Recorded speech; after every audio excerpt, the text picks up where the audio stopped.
room. Dyskoteka wczorajsza, rozumiem, że Hope zebrała that swoje żniwo. you really enjoyed yesterday's disco party. That's why we have such poor attendance this time of the day.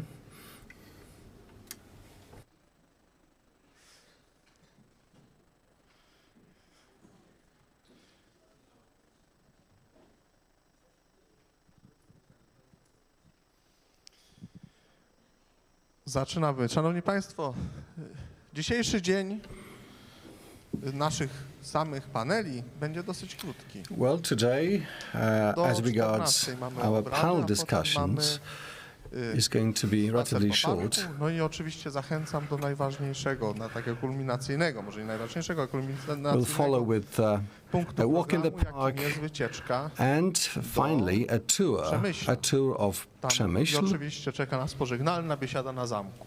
To już jest and ostatni our dzień taki, farewell feast stricte at pandemii. Przemyśl Castle. Cieszymy się, że jesteście mimo wczorajszej długiej nocy. To So I hope cieszymy się, you że have Państwo dotarli joined do us nas, this że morning. jesteście z nami. Thank you all for Pierwszy coming panel all the way to from your panel, czy hotels. potrzebna nam organizacja międzynarodowa, We start with której a może panel on whether we need ona nam potrzebna, czy international organization within the 3SI initiative. I hope the speakers will meet your expectations, and I hope you will also be very actively participating, although this is really inhumane time of the day for young people. 9:20. Naszego przyjaciela z Węgier, Denesza. Can I have Danish on stage, please? Thank you. Come on, folks. Sit down, Denesz, please. Zapraszamy Bartosza Stanka, Bartosz Stanek, autora wizerunku Polski w Europie. Brawo. the Zapraszamy. author of the Polish image, Polish No i zapraszamy design pana across doktora, Europe. prorektora Kolegium Intermarium Filipa Ludwina. and Brawa. Filip Ludwin, I tak się deputy powinno head wchodzić na of scenę, Intermarium College. Oh, this is how you walk on stage. Well done. Ja sobie życzę. Take a seat. Jak widzicie, tu są jeszcze dwa miejsca wolne, As you can ale see, one są celowe. 2 seats are still free. It's on Bo purpose. jeżeli którykolwiek z Państwa w trakcie Because naszego if any one of you in the room tutaj panelu zechce do nas dołączyć, during the to panel te miejsca są. wants Nie to będziemy join us, wybierać, nie będziemy we'll zgłaszać, keep tylko tu these seats for you. zaprosimy. Jeżeli So if ktoś you want chce to take w trakcie part, panelu będzie chciał if you want to dołączyć, join this to w każdym discussion, momencie zapraszamy. feel free Konwencja to jest do it dosyć, skoro anytime. mówimy, że rozmawiamy z młodymi liderami, skoro z młodymi ludźmi chcemy rozmawiać. since we are Więc opening tutaj up nie to young tylko people, young paneliści, leaders, wybitni eksperci, so we have room not only koledzy, for experts, for będą panelists, tutaj na scenie, ale też jest miejsce dla was. there's Dla also was room for wszystkich, you, którzy chcecie się for everyone wypowiedzieć, who te would like miejsca to są. have Więc jeżeli their say. w którymkolwiek momencie So again, ktoś poczuje taką potrzebę zostać if at panelistą any time i będzie i you would zechce, like to join this panel dwa as a miejsca mamy speaker, wolne.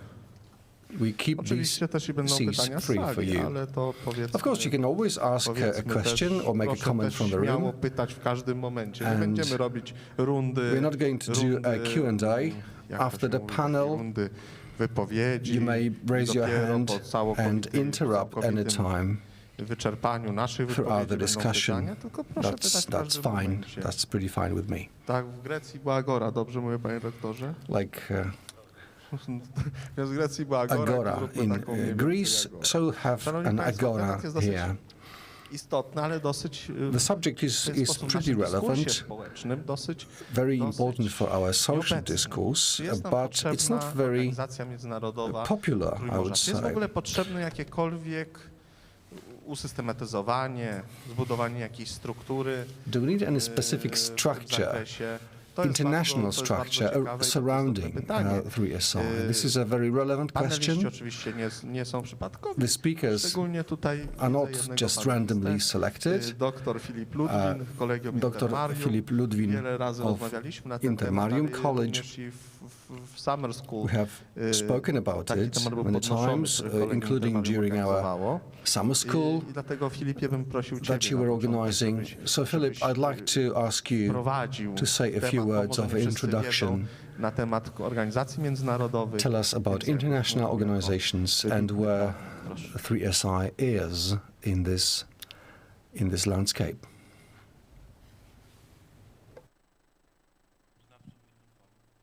O, dobrze, już chyba działa i już mnie słychać. Więc nie no, z tym wybitnym prawnikiem to Tomku oczywiście. Thank you for your introduction. Ja się przede wszystkim czuję filozofem. Indeed, I'm a lawyer, but I feel more of a philosopher rather than an active lawyer or jurist. I think last year, during our first meeting, w trakcie panelu, w którym byłem, ale na pewno I think we started to talk, maybe not during the main panels, but maybe at the backstage. We started to talk about the idea of creating an international organization in East Central Europe. So that idea emerged last year, and ever since that time, I have tended to think that this is a great idea, given the situation in Ukraine and a number of problems that the countries of the region are struggling with. I think that an international organization in this part of Europe would do the trick. I mean, it will be easier to coordinate different activities, initiatives in the region, help solve different challenges, issues, but also supplement European integration at the local level. Because when we speak about a need to establish a new international organization within the 3SI region, I don't mean anything in opposition to the EU. Something that would just add some extra value to it at the regional level.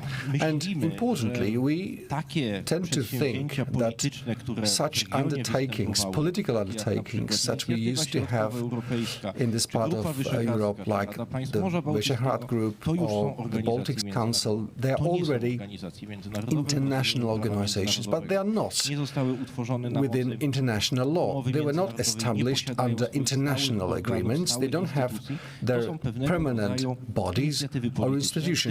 These are just diplomatic, political initiatives. Of course, very important, very relevant, like the idea of primarium, but it's not an institutionalized form of international cooperation. This is more of a diplomatic effort, diplomatic work. So I think that all this effort, all these activities, starting back in 2015, finally reached to an establishment of a new legal international body that would assist, that would help the countries of the region to communicate, coordinate and work on shared problems together. Because, well, we do have many issues, many challenges to tackle. We are relatively similar countries sharing history, but at the same time there are differences.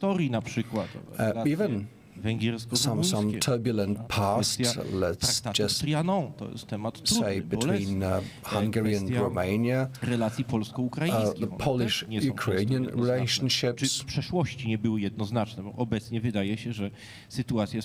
Now things have kind of cleared up, but we still have some issues from the past to clear. Czechia and Slovakia, well, the differences are still there, and we don't want them to disturb the overall positive development trend in the region. And for that, we need an organization with permanent bodies, with General Assembly, with a secretariat that would respond to specific challenges and create a platform for everyone in this international I może organism na koniec to tej wstępnej wypowiedzi, moim talk zdaniem bardzo dobrym solve punktem problems. odniesienia, taką And inspiracją a good dla point of reference, mogłaby maybe być, an inspiration Rada for us, Nordycka. might be the Nordic Council, Od lat 60. funkcjonująca organizacja established back in the która integruje 1960s. państwa This skandynawskie, international w tym organization 3 należące integrates do Unii Europejskiej, Dania, Szwecja Scandinavian i Nordic Finlandia. countries. 3 of them are members of the EU. Nie ma tu żadnej And there is no conflict sprzeczności of z interest Unią here. Europejską. Nawet w celach statutowych Rady Nordyckiej jest wpisane, że ta Rada ma prowadzić do Even its uzgadniania pewnej official wspólnej polityki objectives, the państw Council's official nordyckich na objectives say forum that Unii Europejskiej. Więc moim zdaniem whatever they warto się takim agree przykładem on, whatever inspirować i they warto aspire to warto implement naśladować should be i aligned with próbować w the naszym regionie EU's stworzyć policy. coś So why don't Może we tyle tytułem set wstępu, up będę something rozwijał similar myśl, for our region? Okay, I will ale leave też nie you chcę with za this długo idea. I don't zabierać want czasu to na samym take up your time, Proszę bardzo, głos już pierwszy z so I'll sali. be happy to pass the floor. Tak, ja mam tutaj taką To someone dygresję. else. Okay, we have, O ile łatwiejsze byłoby rozwiązywanie comment from the pewnych room. współczesnych problemów, takich jak na Perhaps przykład that might be easier tutaj to spór o Turów, solve some czy contemporary problem z problems like ukraińskim the zbożem, gdyby dispute to about the wszystko było Turów power plant rozwiązywane or wewnętrznie, Ukrainian a nie grain. That would w be Unii easier if Europejskiej we na Zachodzie, managed gdzie to resolve it tak locally naprawdę takie kraje jak and Niemcy, not Francja nie do rely końca on znają specyfikę Western tutaj countries or terenów European i bodies. jakby nie do They końca don't potrafią fully znaleźć understand rozwiązanie the adekwatne do specific faktycznego problems stanu. or character of our local issues. Proszę, może DNS. Dokładnie tak. W pełni Well, that's the popieram point. tę wypowiedź i te I przykłady see są eye to bardzo eye with you. trafnie podane. Very good examples. Często lepiej rozwiązywać Sometimes problemy it's bliżej niż More dalej. effective to address issues, problems locally Z twojej than perspektywy, jak to wait wygląda? Czy for uważasz, że w ogóle intervention from jest coś takiego potrzebne, czy też nie? Jak to wygląda z waszej So perspektywy? what is your Wiadomo, że perspective? każdy ma swoją perspektywę i na tą perspektywę Everybody has zwracać uwagę. their own idea, so can you share the Hungarian Reggel view? kívánok, dzień dobry. I could make my remarks introductorily in English, but considering the fact that we're in Poland, out of respect for our Polish guests, if you'll allow me, I'd like to say a few words in Polish. Proszę pozwolić mi się przedstawić. Nazywam się Dénes András Nagy. Jestem koordynatorem programu Kolegium Wyszehradzkiego. My name is po angielsku Dina de Slacht. College of Visegrad. I'm Instytutu a coordinator Studiów Strategicznych Ludowego at Narodowego the Uniwersytetu Institute of Służby Strategic Publicznej w Studies Budapeszcie. of the National Jestem również University of analitykiem dziś Europy Public Środkowej w Dyrekcji Service in Międzynarodowej Budapest. I also Centrum Praw work Podstawowych, po at angielsku the Fundamental College Human of Rights Jesteśmy Center. organizatorami We CPAC Hungary, pierwsza organize i jedyna the so-called Conservative CPAC Political Hungary. Action Conference w Europie. I przede It's the wszystkim first political action congress in Europe. chciałbym podziękować organizatorom. I wish to thank Bardzo the dziękuję za organizers zaproszenie. Chciałbym of szczególnie podziękować this event. przewodniczącemu Rady I'd like to Programowej Instytutu thank Mieszki Schumana, the head pan of profesorze Zbigniewowi the Kryszakowi. Schuman Institute Ale także Programming pragnie Board, również Mr. podziękować Krzyszak, przewodniczącemu I want Młodziejowej to Rady thank Programowej, the panu head of the Piotrowi Youth Programming Tarnogórskiemu. Council, I Mr. Tarnogórski. Ponieważ wiele uczestników nie mówi Because po polsku, będę kontynuować po Many angielsku. participants So to answer your don't question, speak Polish. I'd like I'll to continue say in that, English. From the Hungarian perspective, the key regional cooperation platform is the Visegrad Group. Created in 1335, in the 14th century, we Hungarians focus primarily on the Visegrad Group, which is an alliance in the 21st century, the Czech Republic, the Slovak Republic, the Republic of Poland, and Hungary. And it is these four countries which, if you look at the map, form the center, the hub, the heart, if you may say, of the Three Seas Initiative region. And anything that we imagine in between the Adriatic, the Black Sea, the Baltic Sea, goes through Patrzymy us. na So we focus fundamentally on the Visegrad Group. And for us, the Three Seas Initiative is a Visegrad 4+ cooperation format. And we believe that the Visegrad Group is a success story that the Three Seas Initiative can learn from. And we should seek to learn from the best practices of the Three Seas Initiative in a way that we look at the Visegrad Group as a model that can be enlarged to a larger scale. But it requires certain fundamental institutions to work. And so let me give you one key example. Could you please raise your hand if you are not from Poland in the audience? Quite a few people. Now, can I ask, how many of you had a more than 10-hour journey to Krasiczyn? Out of those of you who came from outside, I see a few hands. My journey was 12 hours long. I come from Hungary, which is one country away from Poland, right? Slovakia is in between. It took me 12 hours to get here. And the reason for that is very clear. We have been systematically colonized. We have been completely subordinated to interests to the east and to the west of us historically since the Middle Ages. We had the Mongol occupation of our region. We had the Ottoman occupation of our region. We had the partitions of our countries by former powers which are originating outside of our region. We had the Nazi Reich. We had the Soviet Union. They systematically subordinated our countries to their interests, which means that we are very well connected to a west-east perspective. It is very easy to get to, for instance, Moscow, if you look at the railway connections. So from a west-east perspective, we are connected well to our former colonial overlords. But from the north-south perspective, there is a huge lack of connections. And so from a Hungarian perspective, the reason why we launched the Visegrad Group back in the 14th century is the same reason why we focus on Central Europe in the 21st century, which is how can we unite this north-south region here that we refer to as Central Europe? How are we able to band together and to create a region which is well connected, which is prosperous, and which is secure? That's the fundamental Hungarian approach to the 3 Cs initiative. And from that perspective, if you start thinking of our region in that way, it is very clear that in the 21st century, what we need to focus on when it comes to our countries are common key interests, common financial, economic interests. And this is where the 3 Cs initiative comes in. So from a Hungarian perspective, this is a regional cooperation platform that can help build better infrastructure links between the Adriatic, the Baltic, and the Black Sea. And I would like to give you one key example of why this is so important. This 12-hour journey that I had could have been reduced to a mere few hours if we were so well connected as, for instance, our Dutch guests are connected in the Benelux, right? If you look at, for example, how well you are connected between, for instance, University of Leiden, where I was studying, and where I was working at the time, Brussels, it took me a mere 3 hours to get from Leiden to Brussels.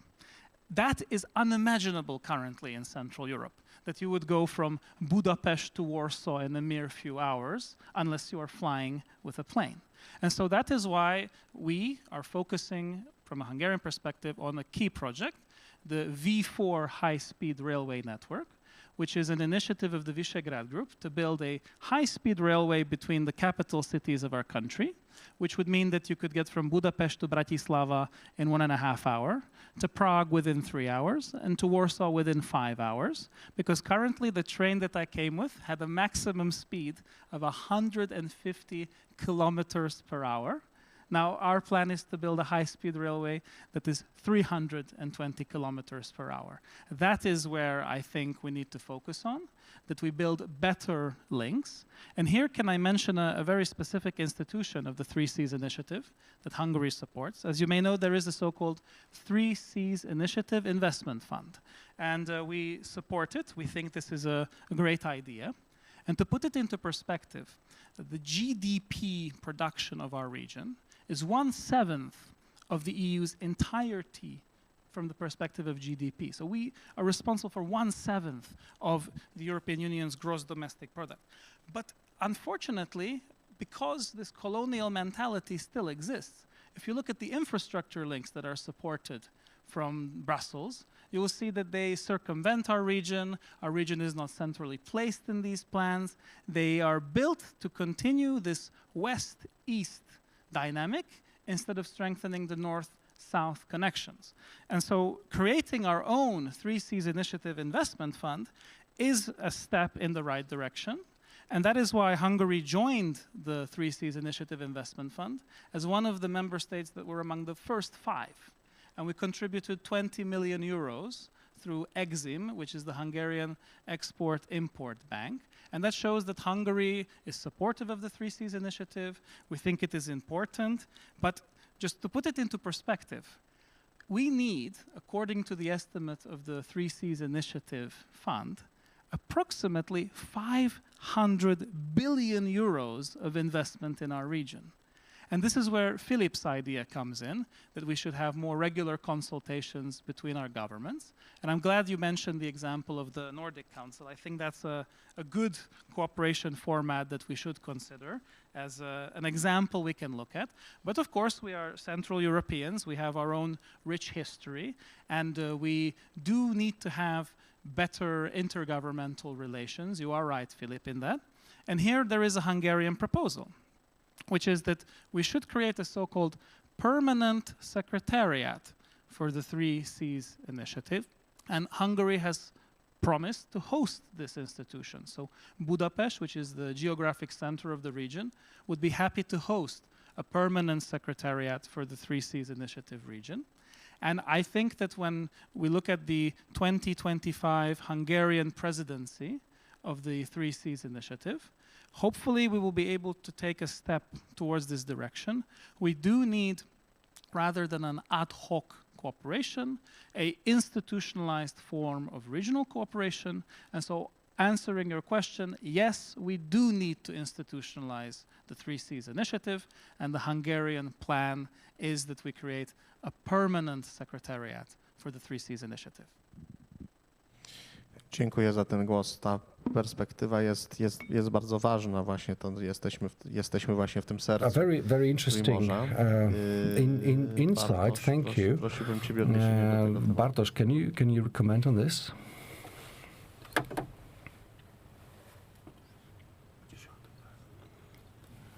Mam nadzieję, że mnie dobrze słychać. I hope you can hear me well. Najbardziej z moim przedmówcą, że największy problem I fully agree with you. The biggest challenge that we are facing as the initiative is the infrastructure. So I'm particularly happy to see there are many projects underway or in the pipeline, particularly speaking of roads and railways, because the main problem here is low throughput of our transport routes.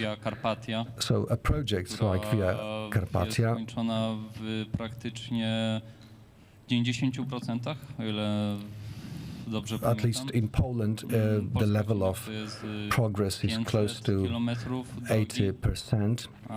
It's 500 kilometers across our country. Potężna autostrada.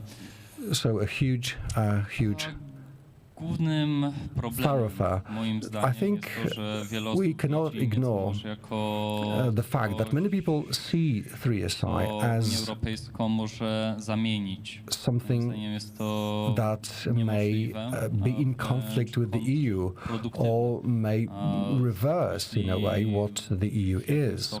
I think it's not true. It's even counterproductive to think this way. Funkcjonujące organy Trójmorza. Bardzo łatwo moglibyśmy się przerobić na by creating permanent bodies within 3SI. I think we also would be able to have our voice heard across the EU.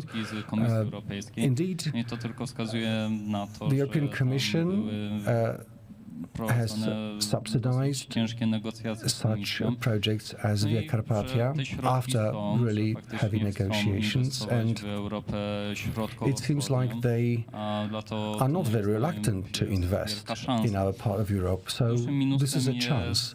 But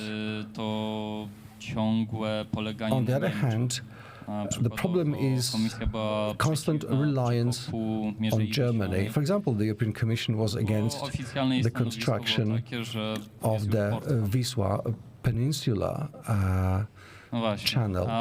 canal. Szczególnie teraz będą się zbliżać powoli wybory w Stanach Zjednoczonych, Now, gdzie w czasie, before ile prezydent Donald Trump elections, presidential elections in the USA, nastawiony dosyć nie tyle where former antyniemiecko, co President Trump, propolsko, bym powiedział. which is Jeśli chodzi anti-German o to, and kto powinien pro-Polish, to przewodniczyć put it in simple terms. Trójmorzu, to teraz administracja Bidena And he was ready to kind of lead the 3SI on the American side. Now Biden's administration, they believe that Germany should be given priority in the region Unią Europejską, które by to as a factor that will put everyone together and coordinate the developments in Europe. Niemcom wiązałoby się z porzuceniem pewnych ambicji. And of course, if we agreed to this plan, it would mean us giving up some ambitions concerning this area. Nasz region wraz z wojną, którą Stany Zjednoczone prowadzą z Chinami, And the US-China war, okazał się znacznie bardziej atrakcyjniejszym miejscem, jeśli chodzi o commercial war, tak to might result in our part of Europe emerging as a more attractive destination for investment projects, for w business, chwili obecnej w dużej mierze stacjonują, także tutaj się mogą przenieść. whether A myślę, że coming from China or the US. Dobrym okazem tego rozwoju wysokich technologii w naszym regionie jest If we take, for example, the example of high-tech development and the recent investment project by Intel, Intel myślę, że has launched coś, an investment czym project in Silesia, zajmowały się do tego czasu głównie Chiny oraz Tajwan. something that China and Taiwan Przenoszący się tutaj jest have been known for symboliczny, jeśli chodzi o to date. przyszłość, So gdyż this relocation of pytając się this jakiegokolwiek microchip ekonomistę or high-tech segment zazwyczaj to Central odpowie, Europe że means właśnie something special, tutaj jest najszybciej rozwijający because się they region, apparently believe jeśli we chodzi are growing o fast and we have capacity Euroazję, gdyż Azja już to gradually, maybe not już replace, but minęła. supplement what is going on in Asia in terms of this kind of production. I We'll still have a lot to do, myślę, że jesteśmy but- dopiero na początku tego. and this is the beginning of the way. Należy działać wspólnie. Therefore, we have to be together, we have to coordinate what we do, we need to set up Myślę, że Węgry są dobrym tego an miejscem, office, gdyż secretariat. liczymy I believe Hungary would be a great host to such an institution. If you just look at the map behind me, Hungary is in the heart of the region, at the junction of all the major routes przede wszystkim. in the region. Więc nie możemy tego stracić z oczu. So we cannot ignore this fact. Czy jest tu jeszcze coś do powiedzenia? Is there anything else Za wiele I możemy could jeszcze say? rozmawiać. Kwestia Well, we could speak a lot about this. Another issue, well, as you mentioned, tak, infrastruktura. and it's really important, infrastructural development. And let's be honest, the Trimarium, the initiative started with infrastructure, and the fund was established then.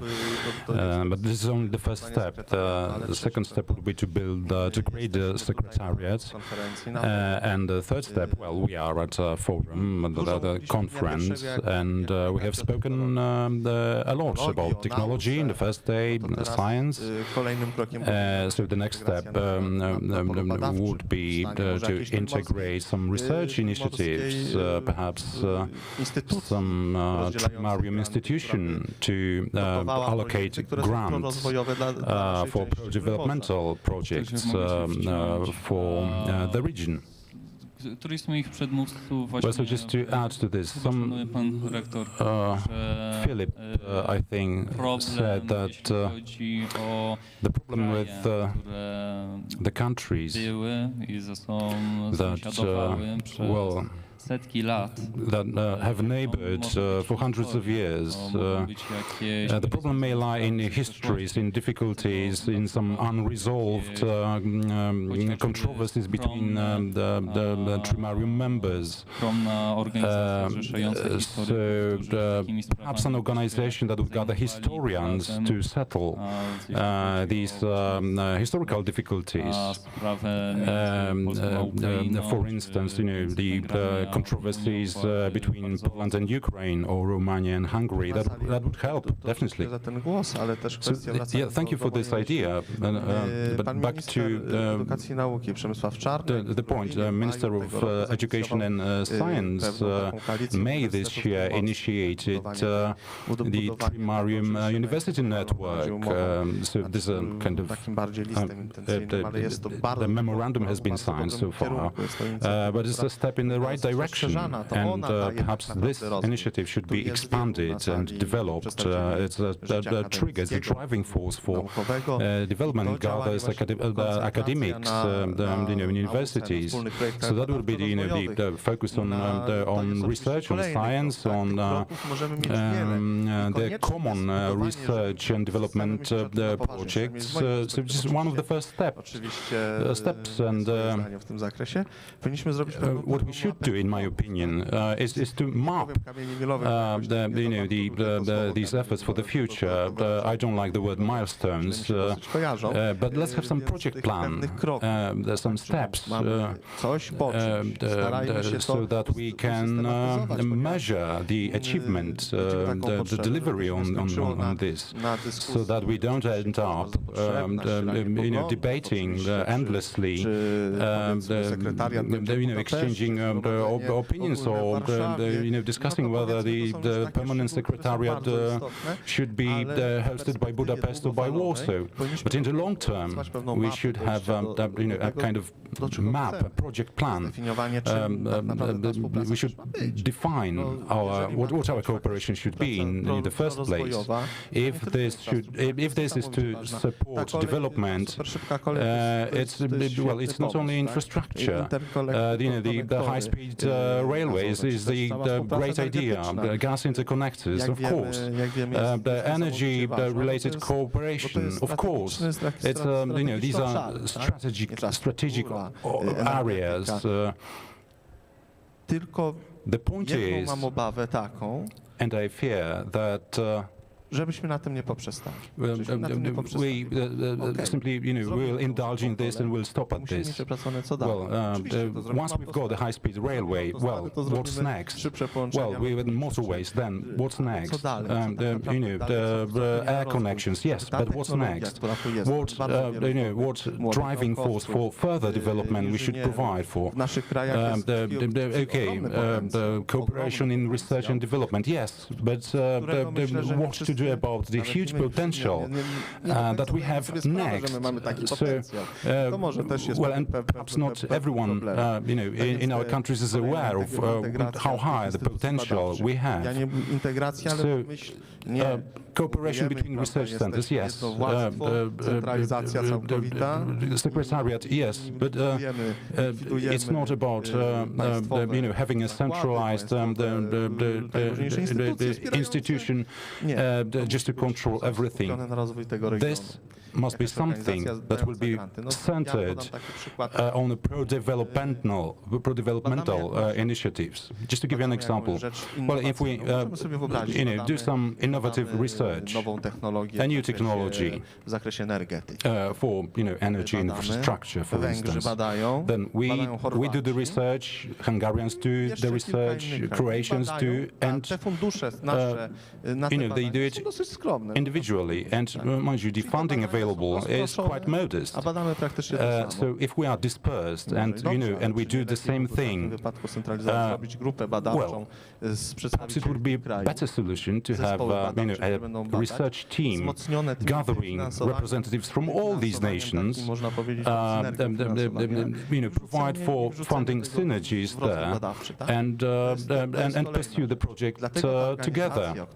That's why the organization that we are talking about in this discussion, in my opinion, in my perspective, and you may disagree with me,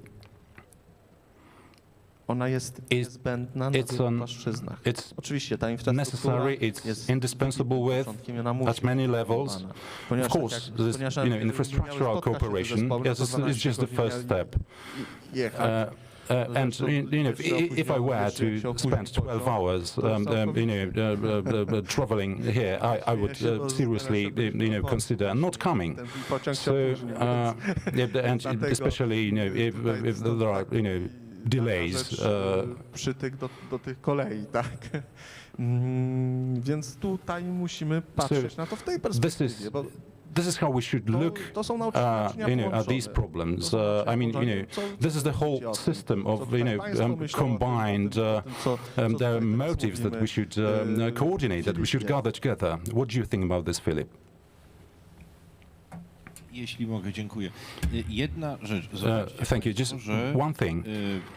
Przykład budowy sieci uczelni. This example of the Trimarium University network obszar as another initiative in the region without any specialized organization or institution. It's just an ad hoc formula. It's just a memorandum. It's a kind of undefined body, undefined time perspective. Perhaps dependent on the alternating governments. It may prove not to be durable. So,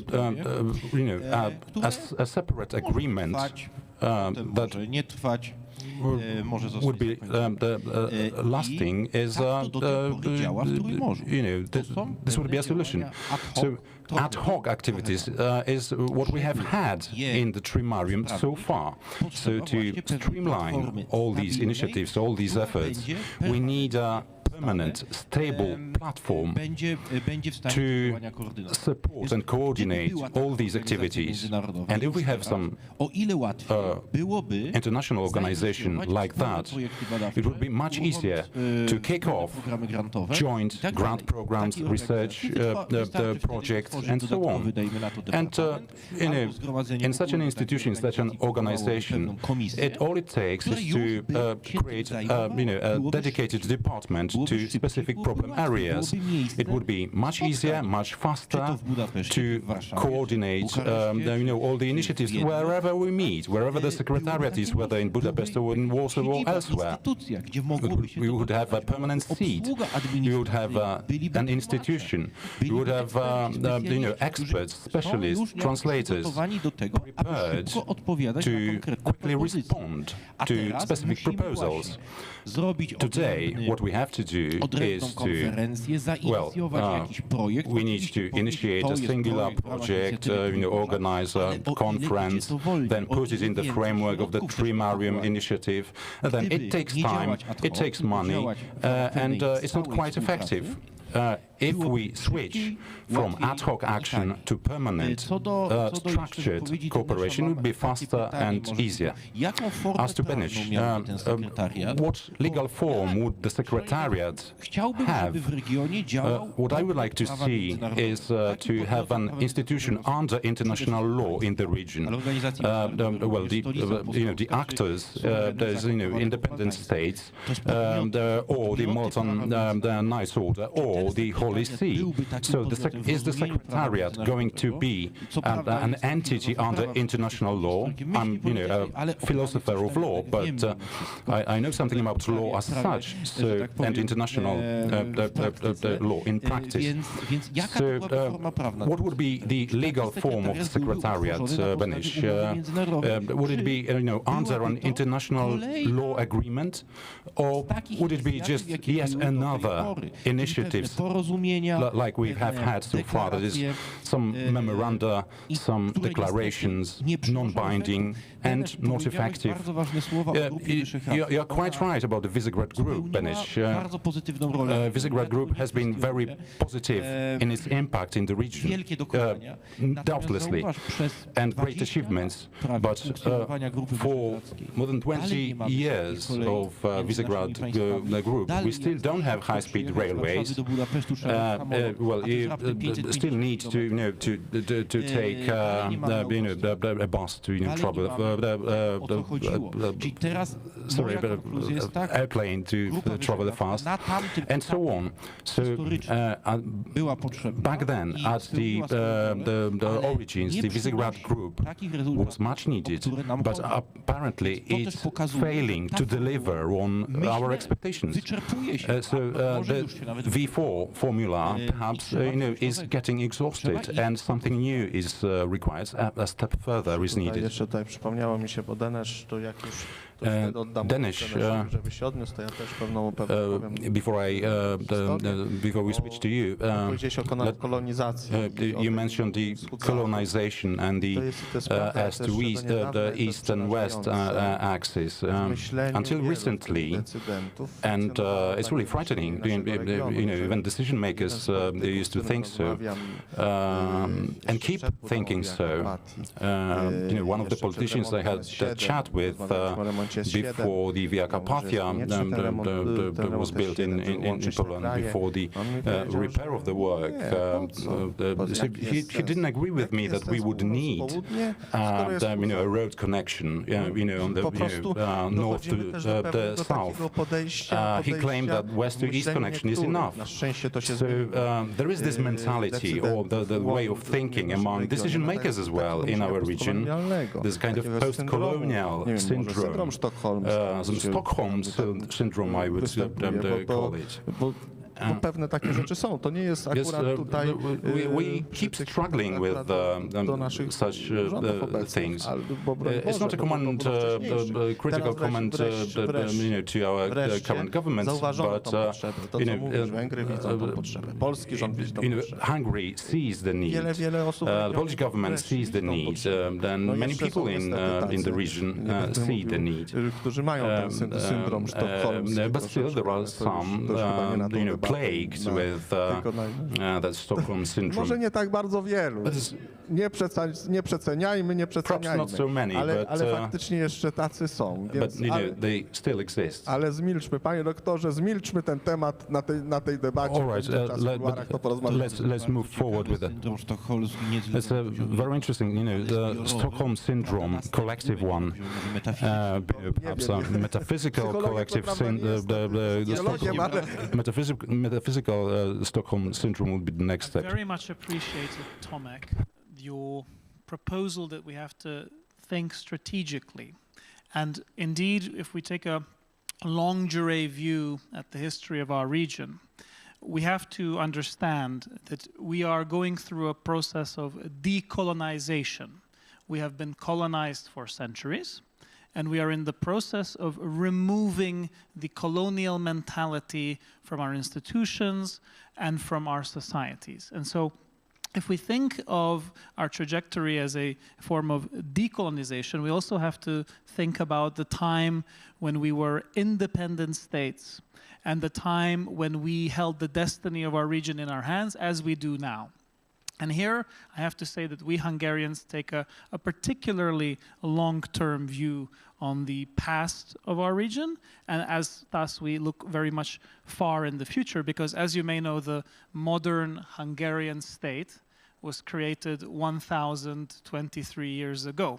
So, we take the position when we go to international events by saying the representative of a more than 1,000-year-old state is speaking. When our government stands up for the Hungarian national interest, our representatives can rely on more than a millennium of historical memory, experience. And when we think about the strategy of our state, we do not look to common authors, which are, British or American or Russian or Chinese.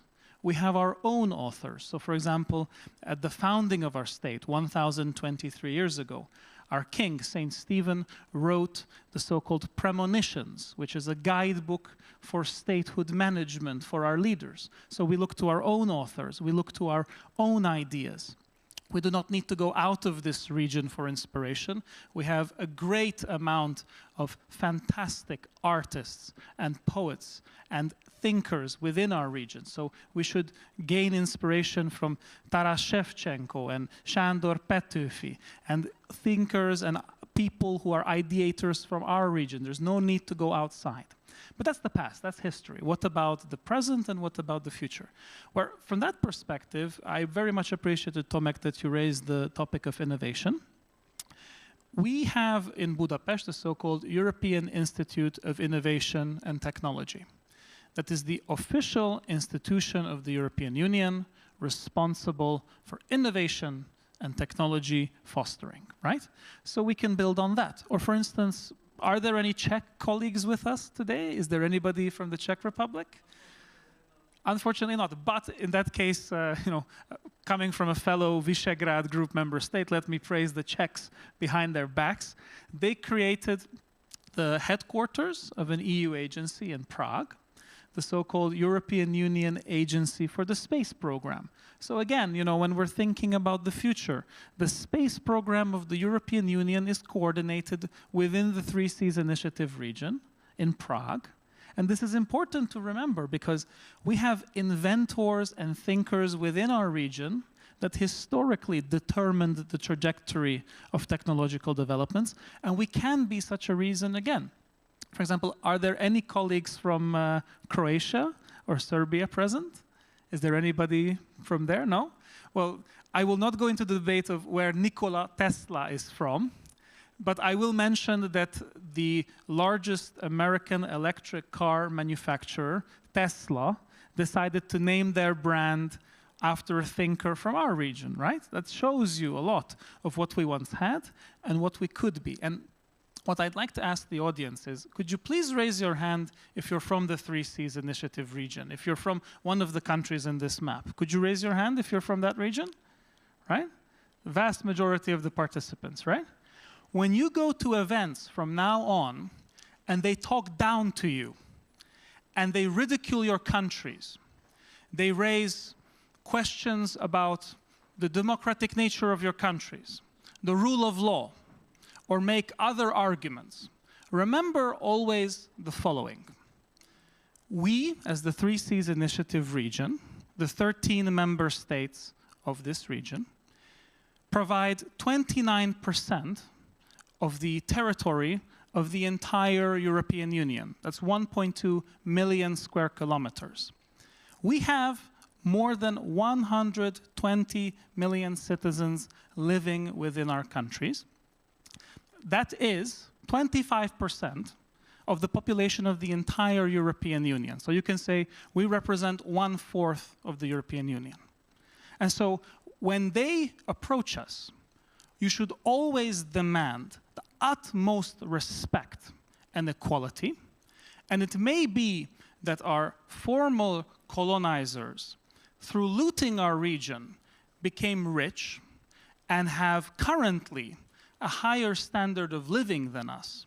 But we will catch up to them because on average in the past 5 years, the average GDP growth in the 3Cs Initiative region has been 3.3%, which is higher than the EU average. We are growing faster than the rest of the European Union. And so what we need to set as a goal is that by the end of this century, when we grow old and when our children and grandchildren grow up, we will be able to say, we are the richer half of the European Union. We have the highest standard of living, quality of life, and we are the most secure and prosperous region, and not the other half of the European Union, which has chosen, in my opinion, a suicidal solution, for example, to a key question, the demographic challenge, right? Because our region focuses on two prongs, right? On the one hand, we are pro-family. We support our families. We try to foster a situation where families are able to have more children within our countries, on the one hand.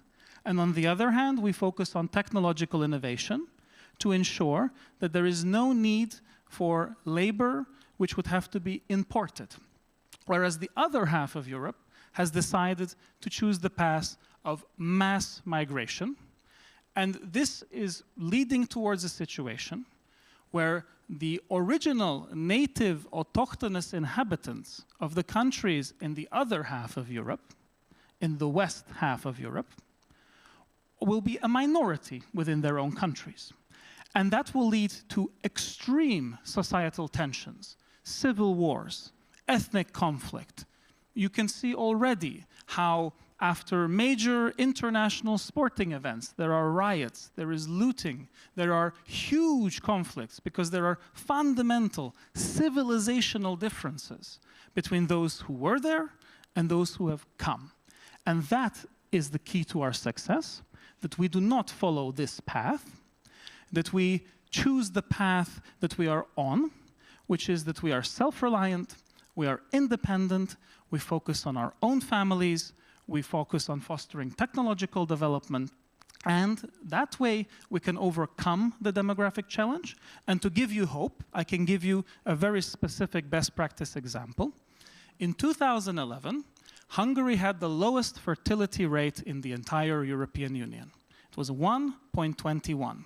The fertility rate shows you how many children an adult woman will have throughout her life. So 1.21 means one child and perhaps there might be another one.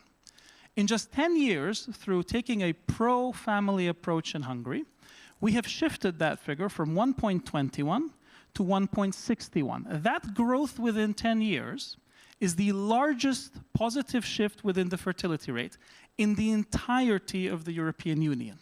And we did it in a very simple way. And I'll give you just 3 examples of what we did. Number 1, we said that mothers should be valued.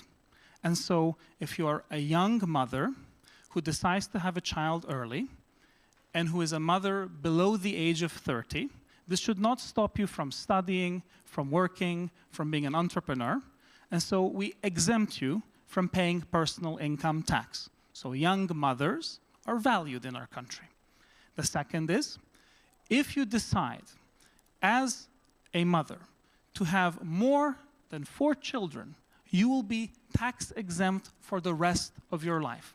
That is why in Hungary, what is normal nowadays is that families have 4 or more children. Unheard of currently in West Europe when you think of the native inhabitants of West Europe. And the third is that we said to all young people who want to start, this process of founding a family, that we will help you. We will provide you a state-subsidized loan for 10 million forints, which is a very big sum of money in Hungary.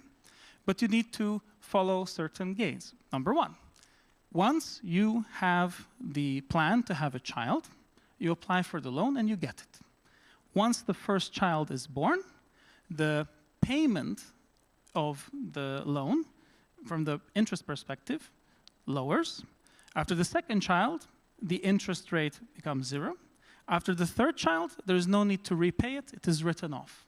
So we have incentivized young people choosing to be patriots, to have children, to provide for a future for our country. And we've changed the trajectory of our country. We are no longer facing a demographic collapse in our country. And if we were able to do it in Hungary, why would we not be able to do it throughout our region?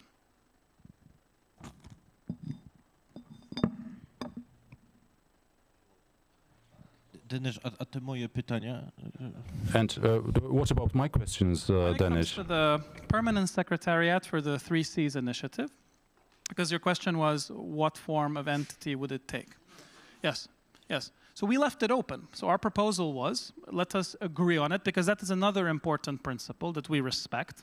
Because in Hungary, we have a sovereigntist government. We respect the sovereignty of each and every member state within this region, which means that we treat each other as equals. We do not talk down to our partners. And so this should be a common decision. It should be a decision that we agree on together, and that we should respect that each member state has an equal voice in this initiative.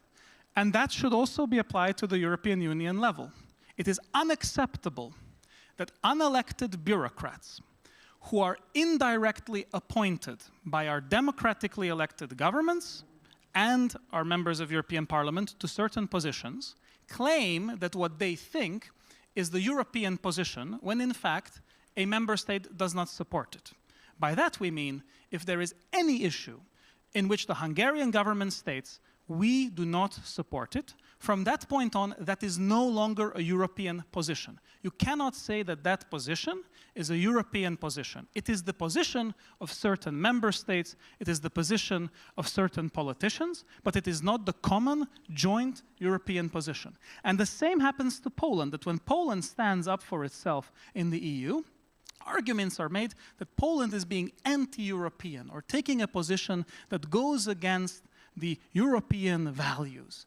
But European values can only be common values. They can only be the values that we all share. They can be only the decisions, the European decisions, that we all support. And so this permanent secretariat for the 3Cs initiative, it has to be an institution that we design together, collaboratively. And that is why we left open this key question, fundamental question, I completely agree, of what legal structure it should take. But you can see that Hungary as a constructive, pro-regional cooperation actor, a country committed to Central European cooperation, proposed this idea, and unfortunately, until now, it has not been set on the agenda, discussed, and decided upon. That is why we have to wait for the 2025 Hungarian presidency of the 3Cs initiative, where this will be a central theme, and where we hope that there will be a substantive discussion on it. Już. To jest oczywiście też oczywiste tutaj, że jeżeli mówimy o wspólnocie... is of course, if we talk about the real community, we need to be able to decide between ourselves on the equal rights.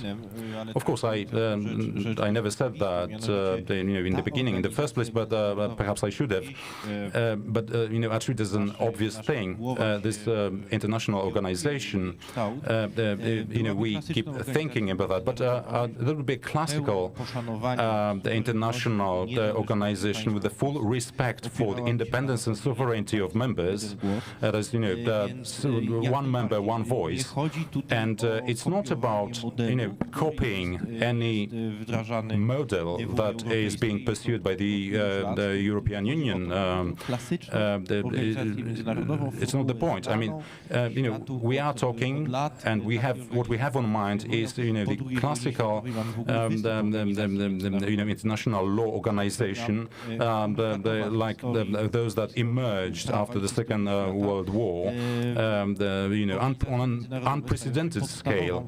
The international organizations provide the basic form of international cooperation. So this is something we are talking about, and not about. I'm not talking about talking local European Union structure, centralized structure, or federalist super state.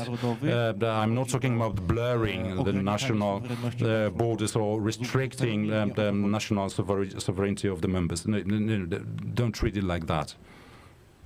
Zanim jeszcze oddam głos, to bardzo mnie cieszy, że Denesz... Before we move on, I'm glad, Beneš, that you mentioned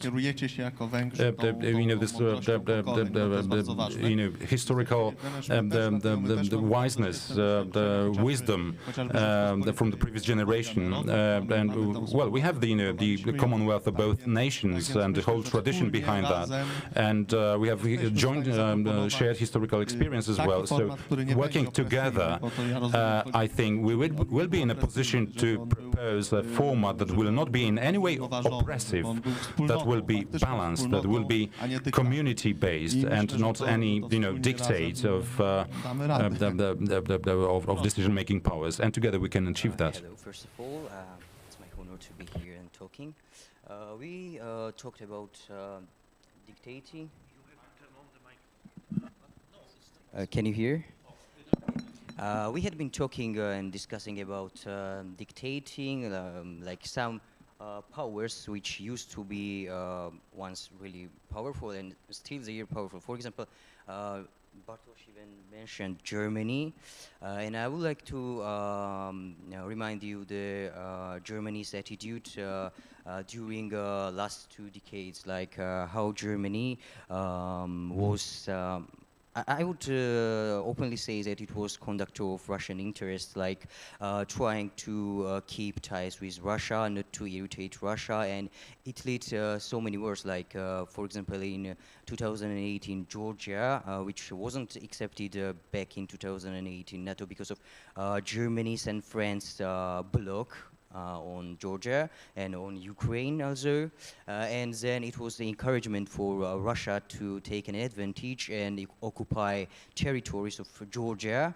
And that time President Lech Kaczynski of Poland was saying that the first time here is Georgia, then there will be Ukraine, and then if we don't stop this monster, there will be Poland or even Baltic states. And right now we see that it's true. It was true because there was Georgia, then there was Ukraine in 2014, and right now still it's a large-scale war in the European continent where Ukrainian rights, Ukrainian lives are really threatened, and I would say it's the problem and it's the fault of the failed policy of the West. And when we are talking about equal attitude, I think there won't be equal attitude unless we have leverages, let's say, not against. I don't want to be like radical, but yeah, let's say like that. We need to have some leverage to not let big powers to dictate on us. And I think the Trimarium Forum and Trimarium Unity would be the best to show these powers that, hey, we are also existing, we also do have our national interests, and we are not going to let you to ruin our progress and our future. Thank you.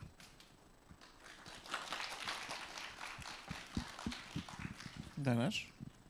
If I might add to the comment of our Georgian colleague, that unfortunately Georgia is not on the map, even though Georgia is a Black Sea country. And so Georgia could, technically speaking, become a so-called participating member of the Three Seas Initiative. And you can see the participating member of Ukraine or Moldova, which joined the Three Seas Initiative at the 2023 Bucharest Summit, right? The reason why I mention these countries in particular is that European reunification has not yet happened. It is not true that Europe is united. As long as Ukraine, as long as Moldova, or for instance Georgia, is not a member state of the European Union, we cannot speak of European reunification. And that is why I thought that the speaker of the Hungarian Country Assembly, which is the representative of our parliament, László Kövér, made an excellent comment in 2021 when he said, quote, Europe's reunification will be complete sooner or later. And the reason why I bring this up is because Hungary supports a format, a political cooperation format within the Three Seas Initiative that could bring our countries together, that could foster more dialogue amongst our decision makers, among our politicians. This so-called Three Seas Parliamentary Forum, which would be a forum where our parliamentarians could gather, where they could come together to debate and discuss key challenges when it comes to our region. And Hungary sent a representative to the Tallinn summit in 2020 when Estonia held the presidency of the Three Seas Initiative, and we supported the creation of the Three Seas Parliamentary Forum. Sadly, many member states of the Three Seas Initiative region did not send representatives. And that is why a key problem is that we have not yet found unity in diversity. We have not yet found our common voice when it comes to key issues. And if our decision makers would meet more often, more regularly, in a systematic format, a Three Seas Parliamentary Forum, then we could find that common voice on key issues. And here I want to mention again that with regards to our Dutch guest who is here, the Dutch were smart because together with Belgium and Luxembourg, they formed the so-called Benelux Alliance, which is an alliance of Belgium, the Netherlands, and Luxembourg. And they created the so-called Benelux Parliament, where 21 Belgian members of parliament, 21 Dutch members of parliament, and 7 members of parliament from Luxembourg gathered together to debate discuss and to find common positions when it comes to their key core interests. And we should look to this and see if they were capable of doing it, then why are we not doing it? And here I would remind ourselves, with all due respect to our West European colleagues who have democratic traditions starting in the 20th century, 19th century, 18th century, or 17th century, that they are young democracies, they are learning the ways of representative democracy, and so we have to be, of course, as adults, as the elders in EU discussions, of course, understanding with them when they make, you know, very, let's say, unrespectful comments when it comes to our countries, our rule of law, our democracy. But we should always shrug these off, you know, with the thought in mind that, for example, from a Hungarian perspective, we have parliamentary traditions that can be evidenced, that can be proven, going back as far as the 11th century. And so when once a Dutch colleague asked me at a debate, you know, is the problem with Hungary that you only started learning about democracy since 1989, after the revolution, after the end of communism? Is that the problem? And I said, to have a debate about democracy with Hungarians is a good idea, but let's wait until 2057, because that will be the 1000th anniversary of our parliament in Székesfehérvár. And so, you know, looking back at our democratic history with 1,000 years of background to analyze, perhaps we can draw a few lessons we can share with you. And I think that's the attitude you should always have when you go into international forums, that we are the elders, we are the representatives of ancient peoples, we have solid states, we are the ones who have strategies, long-term vision. We are the ones worth following. We are the ones with best practices. We are the ones to learn from. And that's the attitude you should always take when you approach these countries. And I realize that unfortunately our time is up, but we have more questions. We have questions. Okay, proszę. Yeah, so hello, I'm from Slovakia. I'm one of the two Slovaks, I think, here. First thing I would love to just in short comment on our Hungarian colleague. I really appreciate the effort you are taking to promote domestic Hungarian politics. It's very cool to see that on international podium, I'd say. The second thing you mentioned, totalitarianism and someone who is oppressing others.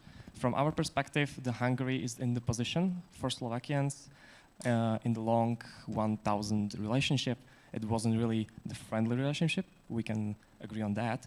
But to my question, not to divert from 3C initiative, wouldn't this initiative just divert our focuses, funds, and maybe thoughts from V4 initiative? I mean, you just said it's maybe successor to V4, but you know, there is only so many initiatives which the state can support, and so I'm asking, isn't this just initiative which is diverting our focus from other initiatives, organizations, and isn't this just furthering our goals, our common goals, away from us? Thank you very much. So first of all, ahoj, dobrý den. It's nice to see a colleague from our neighboring country, from Slovakia. I'm very happy that Slovaks are here. And from a Hungarian perspective, this past millennium, we lived together in a common state. We built it together. We had many common successes, victories, and sadly defeats when our common state was partitioned, occupied, colonized. And our colonizers spent more than 500 years after the Ottoman occupation of our region to turn us against each other. And so modern day contemporary debates within our region are very much fueled by outside powers trying to set us against each other. And we should always keep that in mind as well. Whether it's the Hungarian-Slovak relationship or the Polish-Ukrainian relationship, there are outside powers that want us to be divided, to be weak, to be on our own. But if you look at our greatest successes, they always happened when we came together. For example, think of the Treaty of Jan Zapolski, right? 16th century. Bátori, Hungarians, Slovaks, Czechs, Ukrainians, Poles, Belarusians, Lithuanians defeating Muscovy, forcing them to surrender together, right? Those were our great successes when we stood together. I agree with our Slovak colleague that from a Hungarian perspective, from a Slovak, Czech, Polish perspective, the fundamental key regional cooperation format that is the central format for us remains the Visegrad Group. That will not change. We will focus on that as our primary regional cooperation format. And as I said at the beginning, for us, the 3Cs initiative is a V4 plus format. It's a format for us to have better relations with Ukraine, with the Baltic states, with South Central Europe. So it's an enlarged regional cooperation vehicle. And so it complements each other. And what we should look at is what are the common interests that unite this region, focus on that, and seek to make this region the dominant region within the European Union, to make this the more powerful, stronger, militarily more secure, internally security-wise, better protected region of Europe compared to the other half of Europe. Tak, oczywiście. I tutaj tu mówimy o, ja sobie pozwolę, jedną rzecz. So, of course, what we are talking about, let me just say one thing. Ta nasza wspólnota, budowanie tej wspólnoty, no to mamy pewne community building efforts that we are talking about, I can give you some example in Poland. Europy, naszej części Europy był święty Jan Paweł II. John Paul II was a great proponent and supporter of this part of Europe. He's talked about, two lungs of Europe. Then Count Jan Osterhazy, to be beatified soon. So we have, the community building, and we have some examples to follow, some role models or authorities to follow. Just to divert our attention a bit from the international organization topic, we can give you the example of the Commonwealth. That is, the original idea of Robert Schuman. So we can derive from those examples, and we can follow them while structuring our future. And this is essential.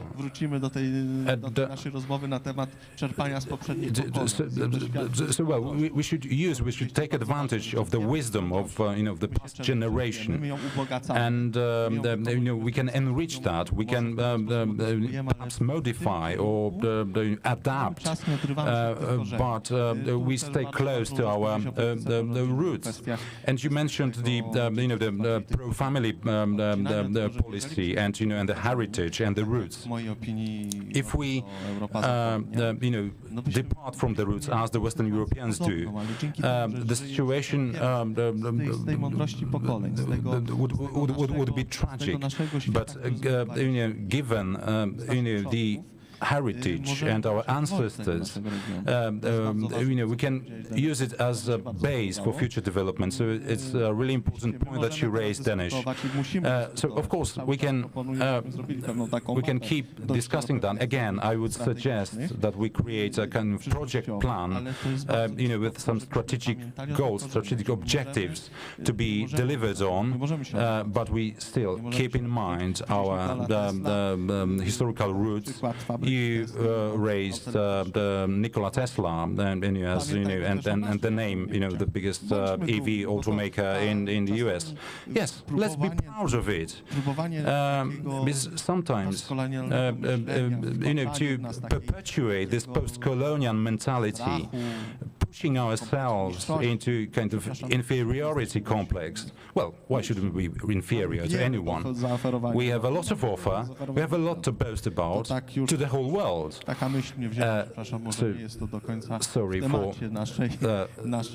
Sorry for this side thought at this moment, but it came to me when Danish was speaking. Our friend from Slovakia was speaking, and our Georgian friend as well, who mentioned late President Kaczynski and the decision to go there. Well, the decision demonstrated the strength of the region as well. So we've got a huge potential to be untapped, and if anyone before this discussion, doubted whether this potential is in place, shouldn't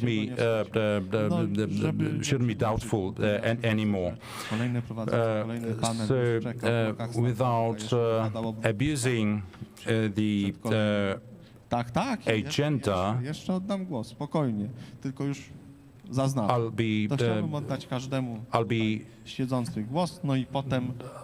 I'll have you now to have the final round before we end. Let's start with Denis. What I wanted to say is that Filip, in classic stereotypical Polish szlachetność, noble stature, has not done enough in praising the institution he is from, so allow me to do it for him, which is that we're all young people. Many of you may have completed your BA studies and thinking of your MA studies or thinking of doing your doctorate. If you are passionate about this region, and I think you are because you are here, then there is an institution, an academic institution, where you can continue learning about our history, about our culture, about our legal order, about our civilization, which is the Collegium Intermarium. It's a university founded in 2021 in Warsaw, and Ludwin is vice rector of this university. I would highly recommend that you go up to him over the course of this event, speak to him about it, ask him about it. But I just wanted to quote our minister for the Prime Minister's office, Gergely Gulyás, who sent a message to the foundation of the university, because I think that sums up very much what Collegium Intermarium is all about and what all of us should focus on, which is, quote, to create a forum for protecting Christian conservative values that are close to the nations of the Three Seas Initiative area. And in closing, if I could just make one final comment, we are here at the Schumann Trimarium Forum, and although we should primarily focus on thinkers from our region, there are, of course, personalities that are inspiring to us from outside the region. And for instance, Robert Schuman is one of them. And he said something about Europe that I want to twist a little bit, and to put, instead of the word Europe in his quote, the word Trimarium as my closing comment. It is the following. This is a quote from the Schuman Declaration that was written on the 9th of May, 1950. And again, I will replace the word Europe with Trimarium, quote, Trimarium will not be made all at once or according to a single plan. It will be built through concrete achievements which first create a de facto solidarity. End quote. I think this event and this particular platform is such a concrete achievement which creates this de facto solidarity. Dziękuję, köszönöm, thank you. Denis, dziękuję. Myślę, że Thank you, Denis. I think that the Schuman would not have taken any offense, after you changed the quote. And sorry, I didn't introduce Collegium Intermarium as a partner of this the forum. But mind you, we are a big Trimarium family. Now our Georgian, the friend, then Bartosz, and then Filip, and then we'll break for coffee.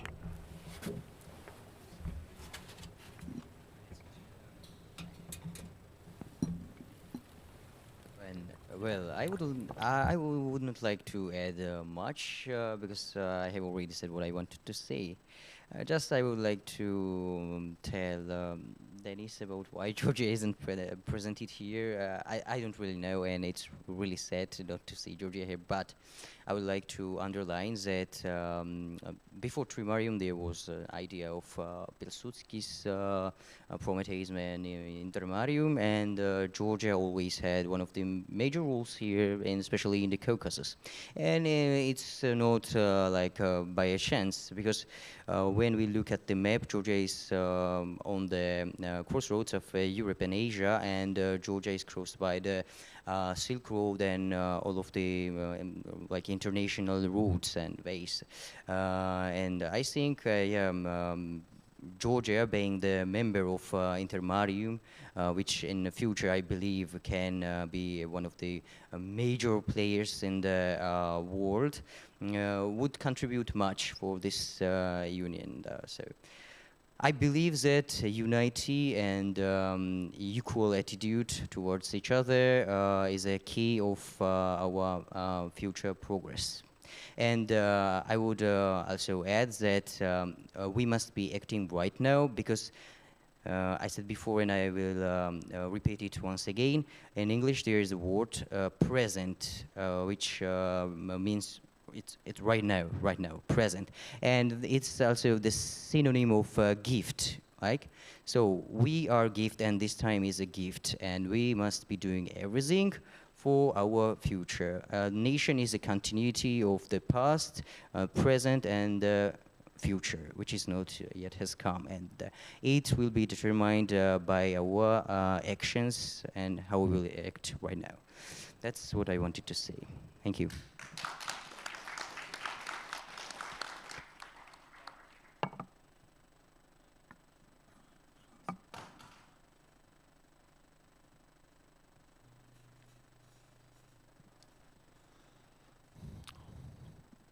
Słowem zakończenia chciałbym powiedzieć... All right, so just to wrap up on my part, first of all, thank you for the invitation to this forum. To jest kamień milowy, jeśli chodzi o budowę In fact, it's a milestone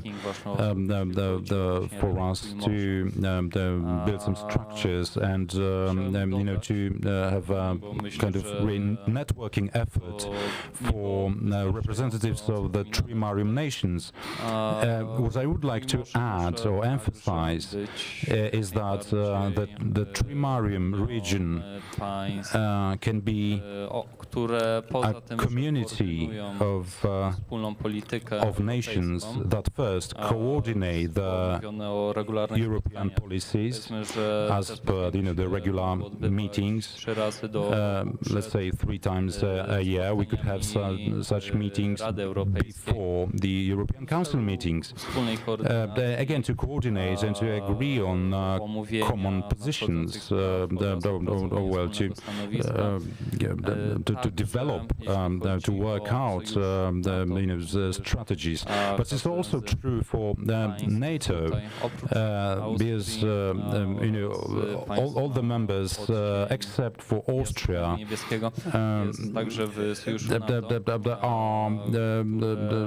and Ukraine here is are NATO members, and what we can hear and in the summits, the format is about development of the region of infrastructure.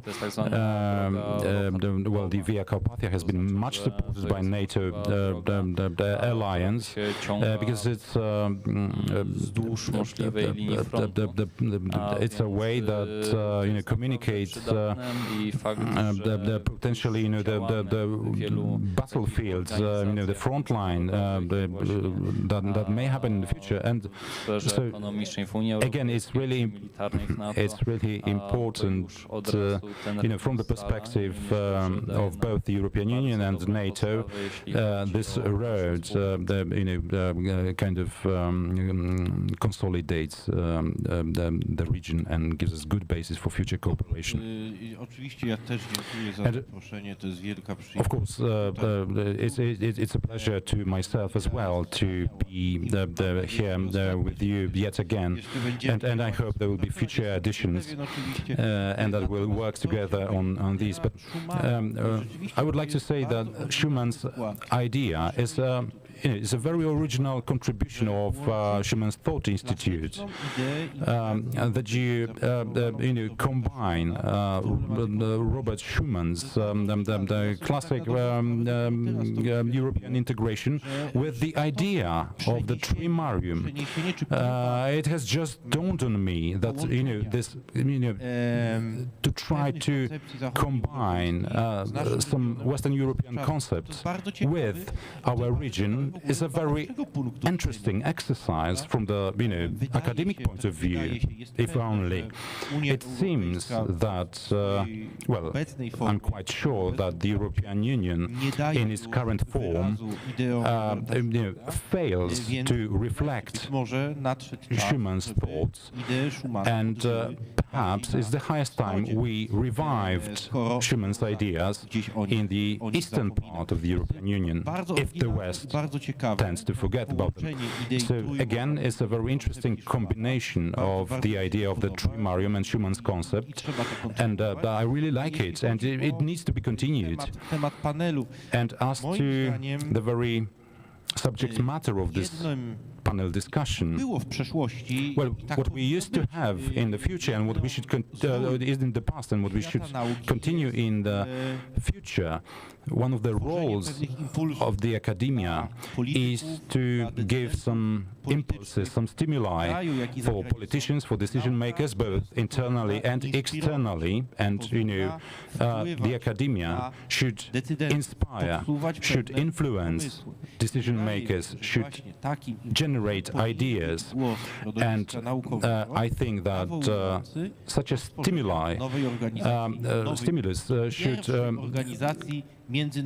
come from the academia to decision makers to create this international organization. Of course, we are not political decision makers. We don't know what politicians will do, but we still have the full right to speak out and to tell them that this kind of structure is needed, and we should start thinking about making a declaration, an open-end declaration of the academic milieu, of opinion makers, a short declaration calling on political decision makers to seriously consider establishing an international organization for the trimarium in the region. So I hope that within a short time after this forum, we should actually create this declaration and and present and hand out to anyone interested for signature, for anyone who considers this a worthwhile initiative. It can be posted on the internet. The supporters list can be updated on the ongoing basis. Well, someone would say, no, there's no chance doing this just before the elections, and then we will fail. This is the way polls tend to think. It's a huge impossibilism, or pervades a lot of our society. No, don't let's be afraid. Let's act. And let's do it. So my proposal is let's make this declaration and then collect signatures of them on it, and let's update the supporters list. Perhaps it will be just a small seed that that will bear a beautiful plant in due time. We need to act simply. That's all. Thank you. Dziękuję jeszcze. Widziałem, że Denesz się zgłosił, więc tak. I saw that Denesz wanted to speak for a while, but before I do, indeed, if the western lung is simply not enough for us to breathe fully, then the east and the other one can be revived, rebuilt to help Europe breathe. I fully endorse the idea of Philip. I think it's an excellent idea, and I only wanted to raise my hand to let you know that at the think tank level, what Philip calls for, thankfully, is happening. So there is an alliance forming within our region, the so-called Alliance for the Common Good, which was launched together with the Polish think tank Ordo Juris, from Hungary, my think tank, the Center for Fundamental Rights, from Czechia, Aliance pro rodinu, and for our Slovak colleagues, it's Institút pre ľudské práva a rodinnú politiku, together with Nazione Futura from Italy. And I just want to mention here, I know that there are 2 Italian participants. I am glad they are here because it is interesting to think about this Italy plus 3Cs initiative format. And we do hope for more Italian engagement in our region. We did found, together with Italy in 1989, the so-called Central European Initiative, which is a regional cooperation organization headquartered in Italy, in Trieste. So their participation and presence here is very welcome, and it shows that the new conservative government in Italy is turning back towards Central Europe in terms of its attention. And just to close, fully agreeing with what Philip said, again, I want to twist words. I want to change one word in the Hungarian constitution as a message for the participants to take away. I'm going to replace the word Hungary with trimarium, and this is a message to all of you who are here with us today. Quote, this is from the fundamental law of Hungary. We trust in a jointly shaped future and the commitment of younger generations. We believe that our children and grandchildren will make trimarium great again, with their talent, persistence, and moral strength. Bardzo dziękuję. Köszönöm szépen. Thank you for being here. I to jest piękne zakończenie, gorące brawa. Dziękuję. This is really a beautiful wrap-up of this discussion. Thank you, Dennis. Thank you to all the speakers, and thank you the audience for your contribution. Now let's have a break, a coffee break, and let's meet again 11:05 for the next panel discussion. It will be as interesting as this one, or even more. Thank you very much.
żartowałem, ja żartowałem. Ale ja z nią...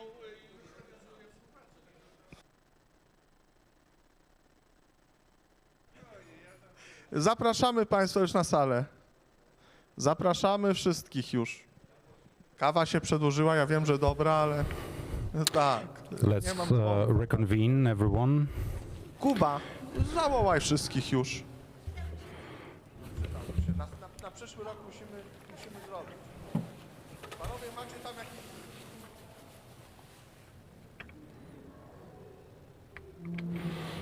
I would encourage everyone to get back to the room, take your seats. We are about to start the next panel discussion as per the agenda.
Binende, naszą byłą konsul, a former consul, honorary consul in the United States. Później goście będą mogli się przedstawić.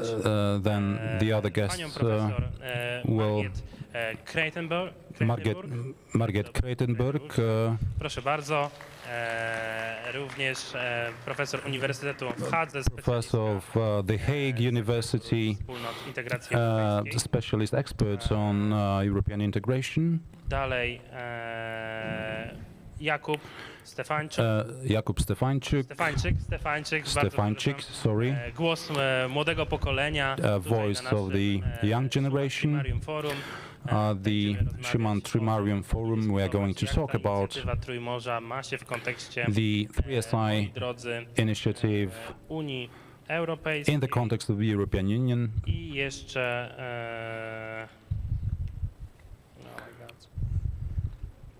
excuse me for a second.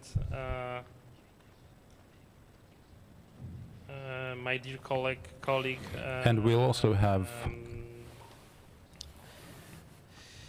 Dragos, but please, if you could like to help me with your last name. Dragos Burgelia, Chief of the Cabinet in Romanian Parliament for one of the members of Parliament. Hello, please join us.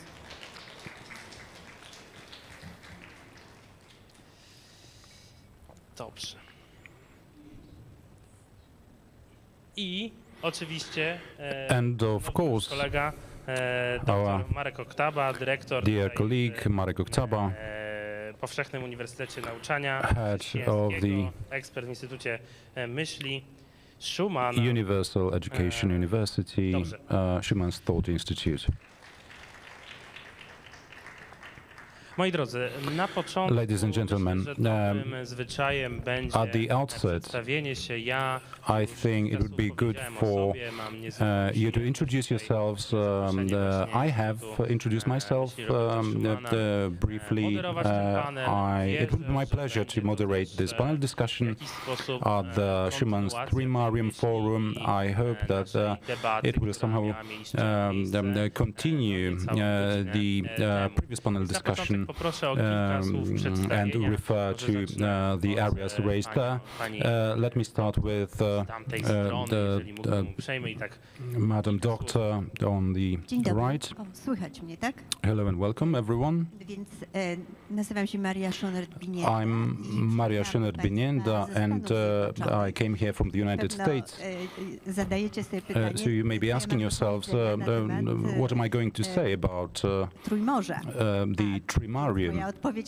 So my answer would be that at a distance you see more. Well, this is a Polish saying, really. And I'm an activist of the Polish diaspora in the United States, and I'm a head of an association established in 2021. There's Republika Polonia World Association, gathering patriotic Polish diaspora representatives around the world. And our association organizes the Congress for the Independent, starting the 4th of October in Poland, just to advertise a bit. So a bit of information to you. We will have a big gathering of Polish diaspora in Poland. So we are just on, this event is nearing, and so I would like to invite you all to it. Thank you very much for the invitation to this forum, for this opportunity to meet with the young generation, for the opportunity to be here among young Poles. It's great for me to learn about your views on Poland's future, and I'm open to the contact and talking to you. Dragos, it's your turn now. Thank you very much. It is the second time, so basically I participated in the first edition last year, which was a great honor and a huge pleasure, and also it's wonderful to be here today this year and meet new faces, see new people, and also talk about continuing this beautiful project about Schuman Trimarium Forum. Just in a few short words regarding my activity, as it was stated in the beginning, I'm currently Chief of Cabinet for one of our MPs in the Romanian Parliament, so I work in the Chamber of Deputies. Also, I started my civic activity very young, at about 14 years of age, and that's why in previous days I was saying that it is such a blessing and a great opportunity for you young people to already have a place like this to develop and to be active into. Because, for example, I was not that lucky. It was necessary for me to found my own NGO, to form my own association with young people, and then try to develop and work upon it.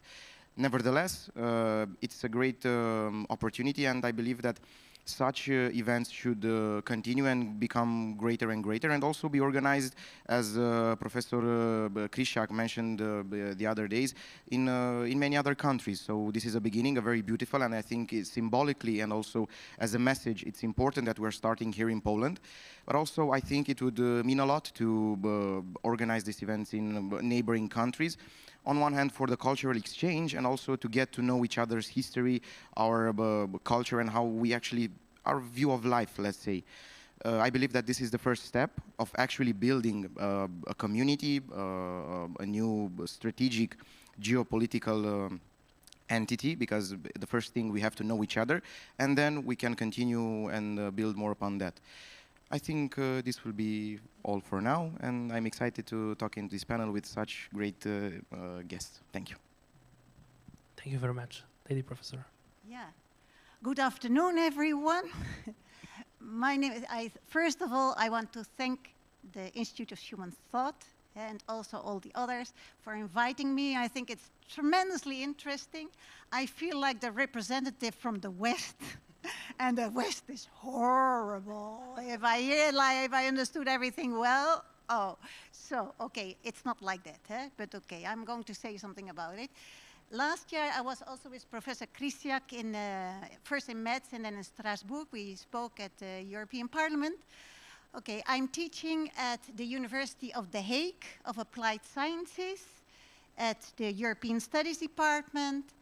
I also taught European studies, well, in different places in the Netherlands.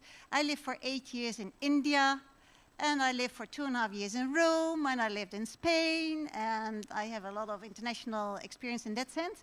I did my research on Robert Schuman, and that's why I'm here. And for me, he was amazing. I did European studies. I always thought, okay, you know, it is called the Schuman Declaration because he happened to be the Minister of Foreign Affairs, so that's why it's Schuman. But the intellectual father is Jean Monnet, an economist. But no, that's not the case. And that was a very good and I think extremely interesting discovery because it changes the whole thing about how to look at the European Union and at the integration. So I really would like to say a little bit more about that later on, and I hope you also come with questions. And I think this is more or less it. Yeah, so I did, I just mentioned also, then because of this discovery, I thought also young people should know about it. So I also organized, I translated my PhD thesis into a children's book. It's now in 9 languages. And we do Schuman for kids at primary schools. So it's really, really very nice. Yeah. That's great. Thank you. That's great. That's great information. We hope that our young participant can also benefit from that. I'm true advisor for this plain language and simple to say if sometimes even the harder things are more theoretical knowledge into this plain kindergarten language. That's why, for example, our youngest participant, my son, who is like in next week 11 months, or as my colleagues, civil servants say, he will be 2 months because he was born in July. Maybe he will also understand the Schuman idea and Schuman thought. Okay, a few words from our friend Kuba. Witam serdecznie. Nie spodziewałem się tutaj, że będę do was przemawiał. Hello, I drugi czy trzeci. didn't expect I was going to sit in front of you and address you again for maybe second or third time already. I would like to put more theory into practice. I'm going to study physiotherapy, which is very practical, so I will speak a lot about practice, as Professor spoke about the book, which is all about practice, about working, about discovering how things work, how we should act. So I believe we will have questions also from the room, and we should do our best to attract everyone from other rooms or outside the building. I'm not sure if everybody is aware we have started. So very soon I will also address the problem of structures and how they can be reinvented. Well, thank you. Marek Oktober is my name. For 3 years I've been working with the Schumann Foundation, the host, the organizer of this event. Within the institute, I'm the head of the University of Social and Christian Teaching. We have some leaflets here for you to have a look at.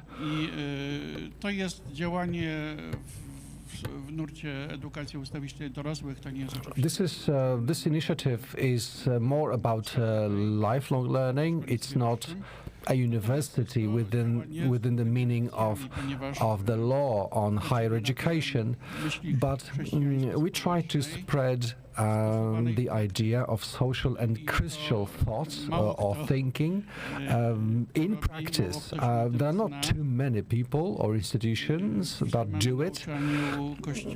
Even the teaching of the Church says a lot about sexual ethics, family, and some other areas of social activities like labor, politics, or social organizations. This is somehow in the background. This is somehow secondary. So we have decided to address this area within the ideas of Robert Schumann and the Christian tradition. I am an engineer by profession, so unlike, I think, the other speakers on this panel, I earned a PhD at Wrocław Technology of University of Technology. For most of my life, I was a practitioner. I ran my own business.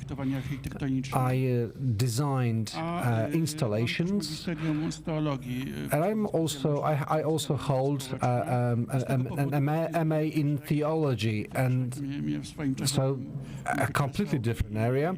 That's why I decided to join this lifelong learning initiatives or third age university, you name it.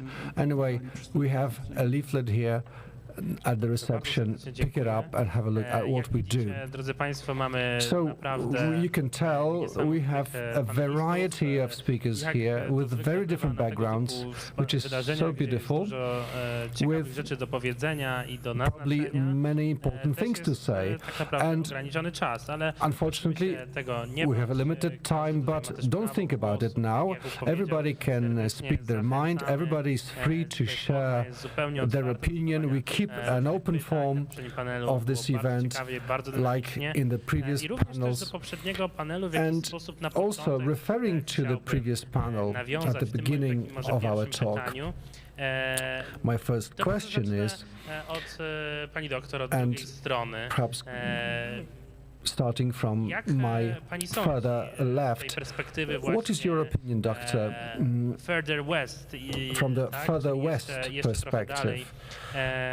W jaki sposób Trójmorze, w jaki sposób te relacje pomiędzy państwami, how do you think the 3SI and relationships within 3SI Unii Europejskiej, can ale make też może the całej position Europy na of arenie Europe or międzynarodowej. European Union stronger I czy on the global może arena? taki insight też, czy w Stanach o And Trójmorzu w jakiś sposób do you się talk mówi, about czy się o Polonii, Trimarium in the United States, maybe among zostaje Polish zauważony? Americans? Jakie są pani What is your jak to wygląda? take on that? Dziękuję bardzo. Przede wszystkim Well, thank you for your question. I'm happy, really. I was happy to hear the first panel, and I really saw how advanced cooperation is in this area among the countries in this area. I'm really surprised, in a positive sense, that this cooperation keeps growing from the distant perspective, from behind the ocean. There is very little or even no information about the three Cs. The United States, we don't talk too much about this. The media don't cover it. When I heard the gentleman from Hungary, he spoke very openly about this post-colonial syndrome that we are struggling with in this region. That's a very important point, and I've been raising this problem for years in my activity, and I always thought that this post-colonial problem is largely Polish, and this post-colonial mentality is what is eating us. It is what prevents us from moving forward. This victim syndrome that we still have. And today I have heard that our neighbors, our partners also understand it, also struggle with that victim syndrome and post-colonial syndrome. Maybe the entire region has this problem, but, well, we have finally decided to speak about it openly, because previously we had this kind of feeling that we were not able to articulate. Today we have spoken up, and I believe we are speaking on behalf of the region. And it's a very important thing for us to finally become aware and speak openly. Yes, we do have this post-colonial problem. And now going back to the American perspective, well, the voice of this region is not heard in the United States. The US policy is guided by the so-called Kissinger doctrine, that when you speak to Europe, you speak to Germany, because America doesn't bother to contact 28 countries and ask their opinion. So they always choose the strongest, and they let Germany decide for everyone. And this American policy is particularly visible in the Democratic administration, but also Republican administration. Everybody follows this doctrine. Doesn't matter what political camp they are. So what can you hear in Washington? German lobbying in the first place, very strong. Marshall Fund, many NGOs, they are really loud. They lobby really strongly at the Capitol Hill. So we, the Poles in America, we really struggle with multitude of problems. Poland is being, its role is downplayed, especially its role in history, and we kind of struggle with windmills. Our voice is not heard anywhere, and therefore I'm particularly involved in the history of the Katyń massacre and Smolensk in 2010. And what we need in the first place, I mean, Poles in America, we are too weak to have our voice heard. And if we had some kind of support from the 3SI region, if the countries here looked at our historical problem, which is also theirs, and if they understood what challenges we are facing in America to share our narrative, that this is also partly their problem. If we had this synergy from other minorities in America, maybe Hungarian, Czech, or Romanian, I don't know, this is to be or not to be for us in America and for the American policy. In this world of mass communication, you can only hear the voice of the strongest. So might is right, as they say in English, and historical narrative only comes from the global superpowers. So countries like ours, smaller countries, are not heard, are not visible. We cannot offer our narrative because they will not listen. So in the previous panel, we heard a lot about integration of Trimarium across military and economic areas. But my opinion is that after these two integrations, there should be historical and political integration following. Because in order to integrate in military or economic terms, you have to have the political will. And for the political will to appear, we need to have shared interest. And this historical and political dimension is absolutely relevant. And this post-colonial syndrome is what actually keeps us close together. So we have to maybe build on that. And then our problems, like our problem is Katyń and Smolensk. This was genocide. That's why it's so important for Poles. Empires gradually tried to erase the Polish nation, but also all countries of this area experienced that. Superpowers, empires, were fighting our nations, trying to remove our nations, subordinate our nations, exterminate smaller groups, smaller cultures.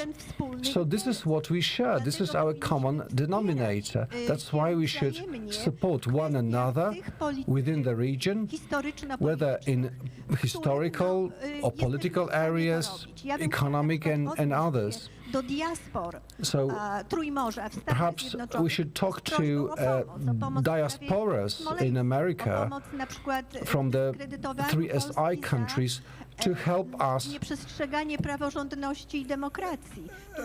fight our way through all these pointless allegations of not being a country governed by a rule of law.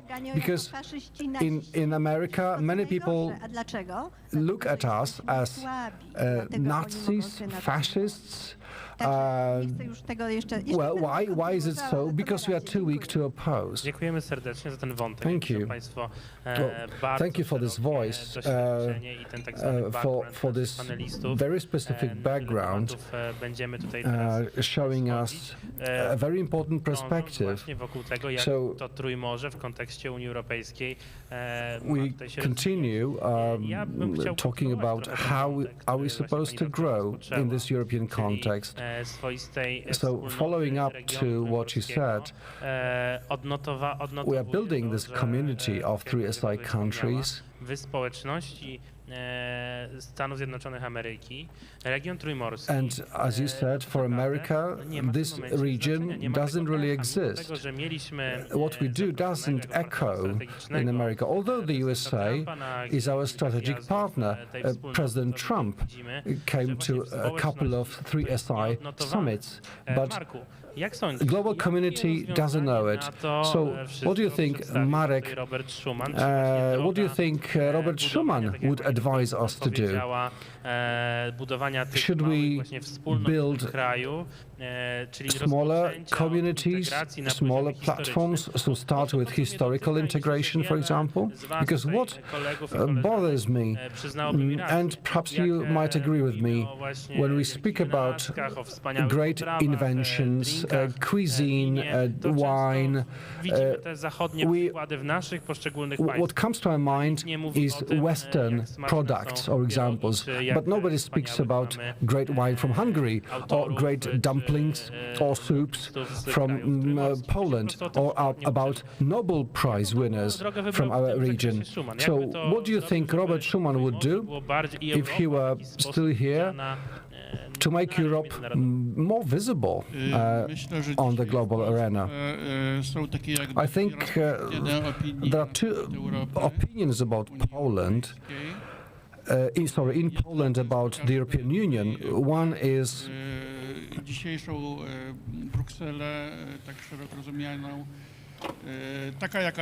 we should accept Brussels as it is and don't complain because they offer modernity, they offer security, they promise economic growth. So, left-wing liberal Europe that we should accept. And the other option is Pole exit. So, leave everything behind. We shouldn't go this way. It's sick. Well, the Institute of Schuman's thought has another option. Let's try to fix Europe. Let's try to go back to the original founding ideas behind Europe, Gaspari's, Adenauer's, Schumann's, who after the Second World War,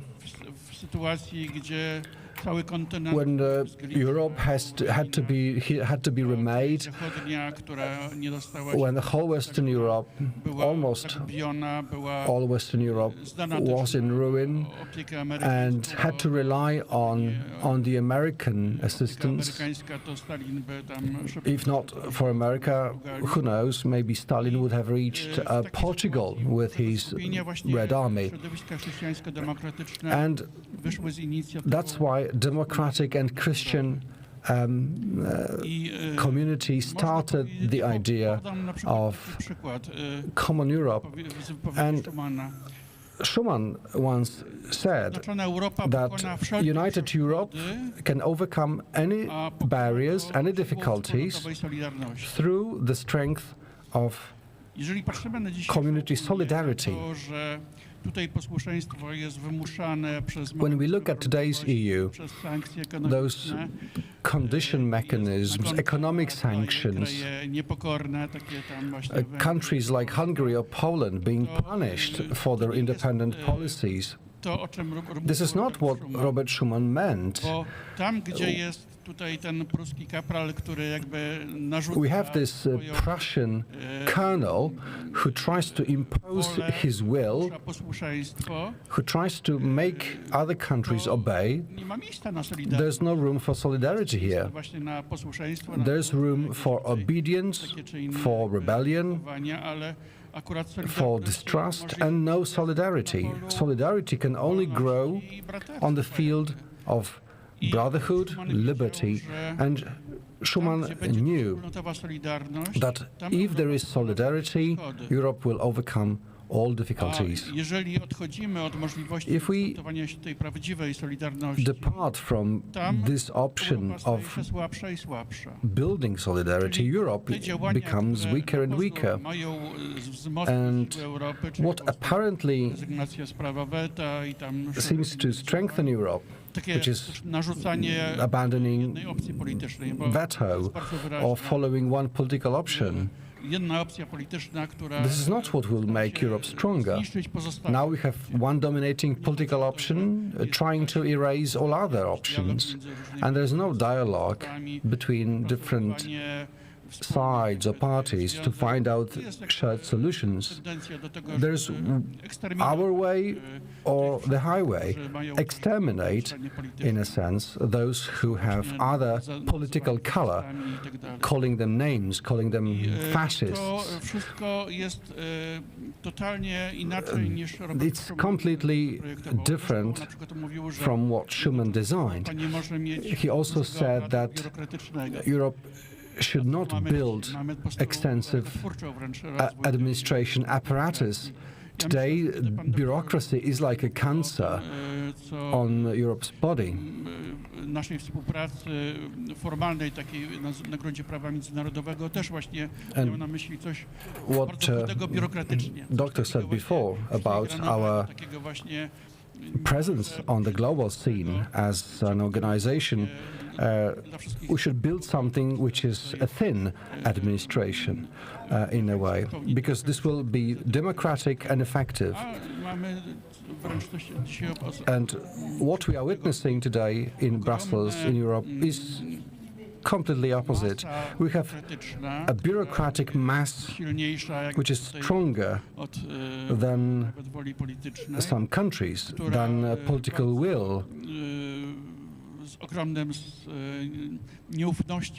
That is very distrustful about regular democratic mechanisms, like Greece, who wasn't allowed to do a referendum.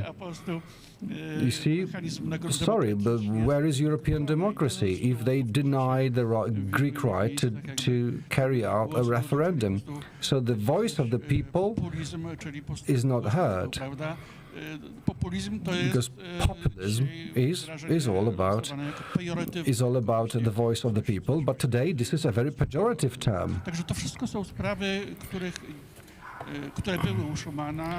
So Schuman realized all those threats, the problems, and I mean not only Schuman but the whole group of people, not only Roman Catholics.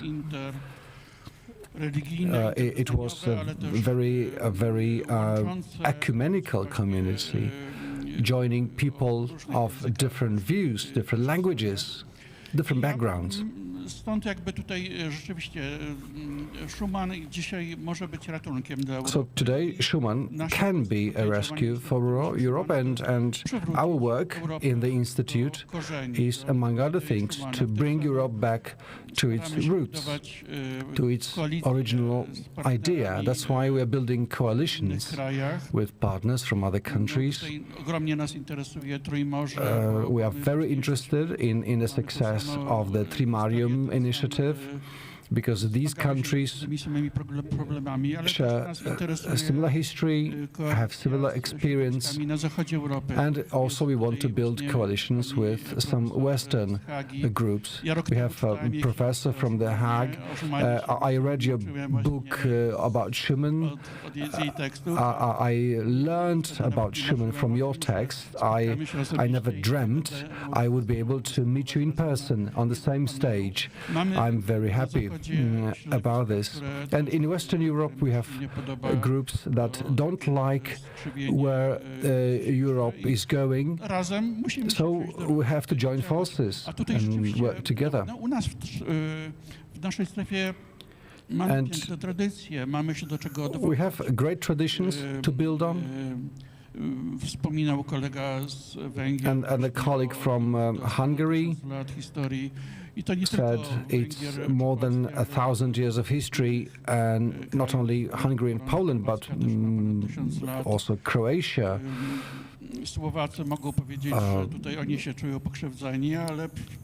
Slovakia seems relatively young, but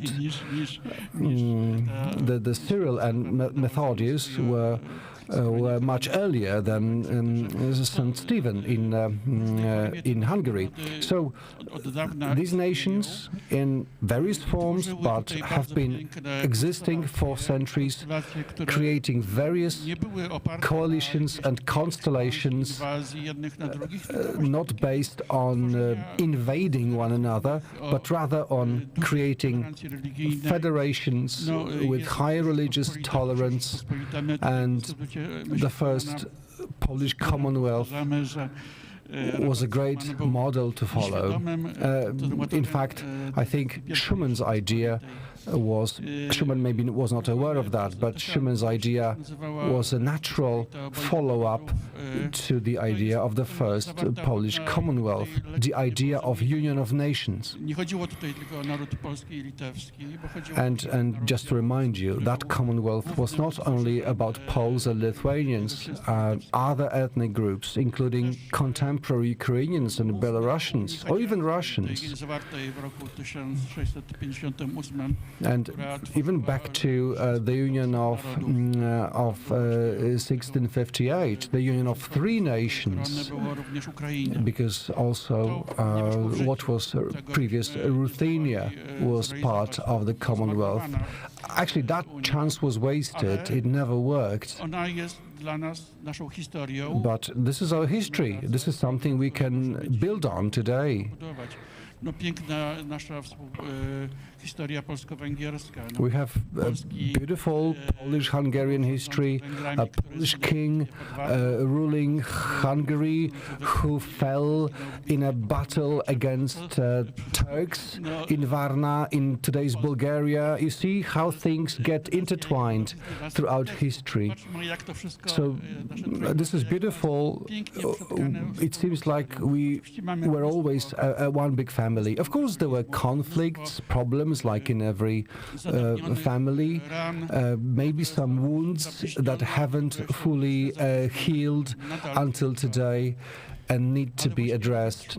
But I think Robert Schuman shows us that reconciliation is possible.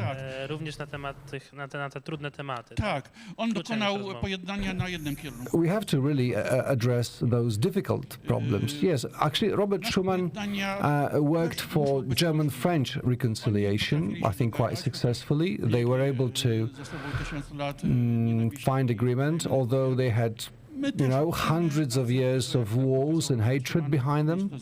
And, well, we can do the same and have our voice heard. Well, I believe that Robert Schuman wouldn't like contemporary European bureaucracy, although I have many colleagues working in European institutions. They are great people, great experts. We have some friends at the Curia, and this bureaucratic machine, I mean, isn't always wrong. They also produce very good or positive standards that protect, for example, consumers.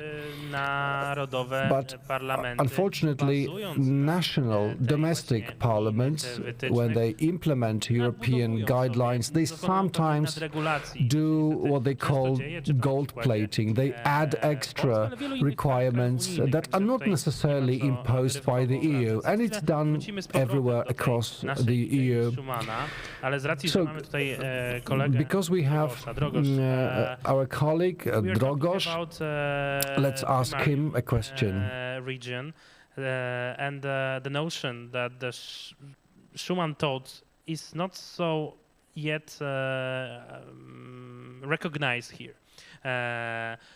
And last year we had this conference on the future of Europe, and one of the ideas was pan-European elections. And you are working closely, tirelessly with politicians, with members of parliaments.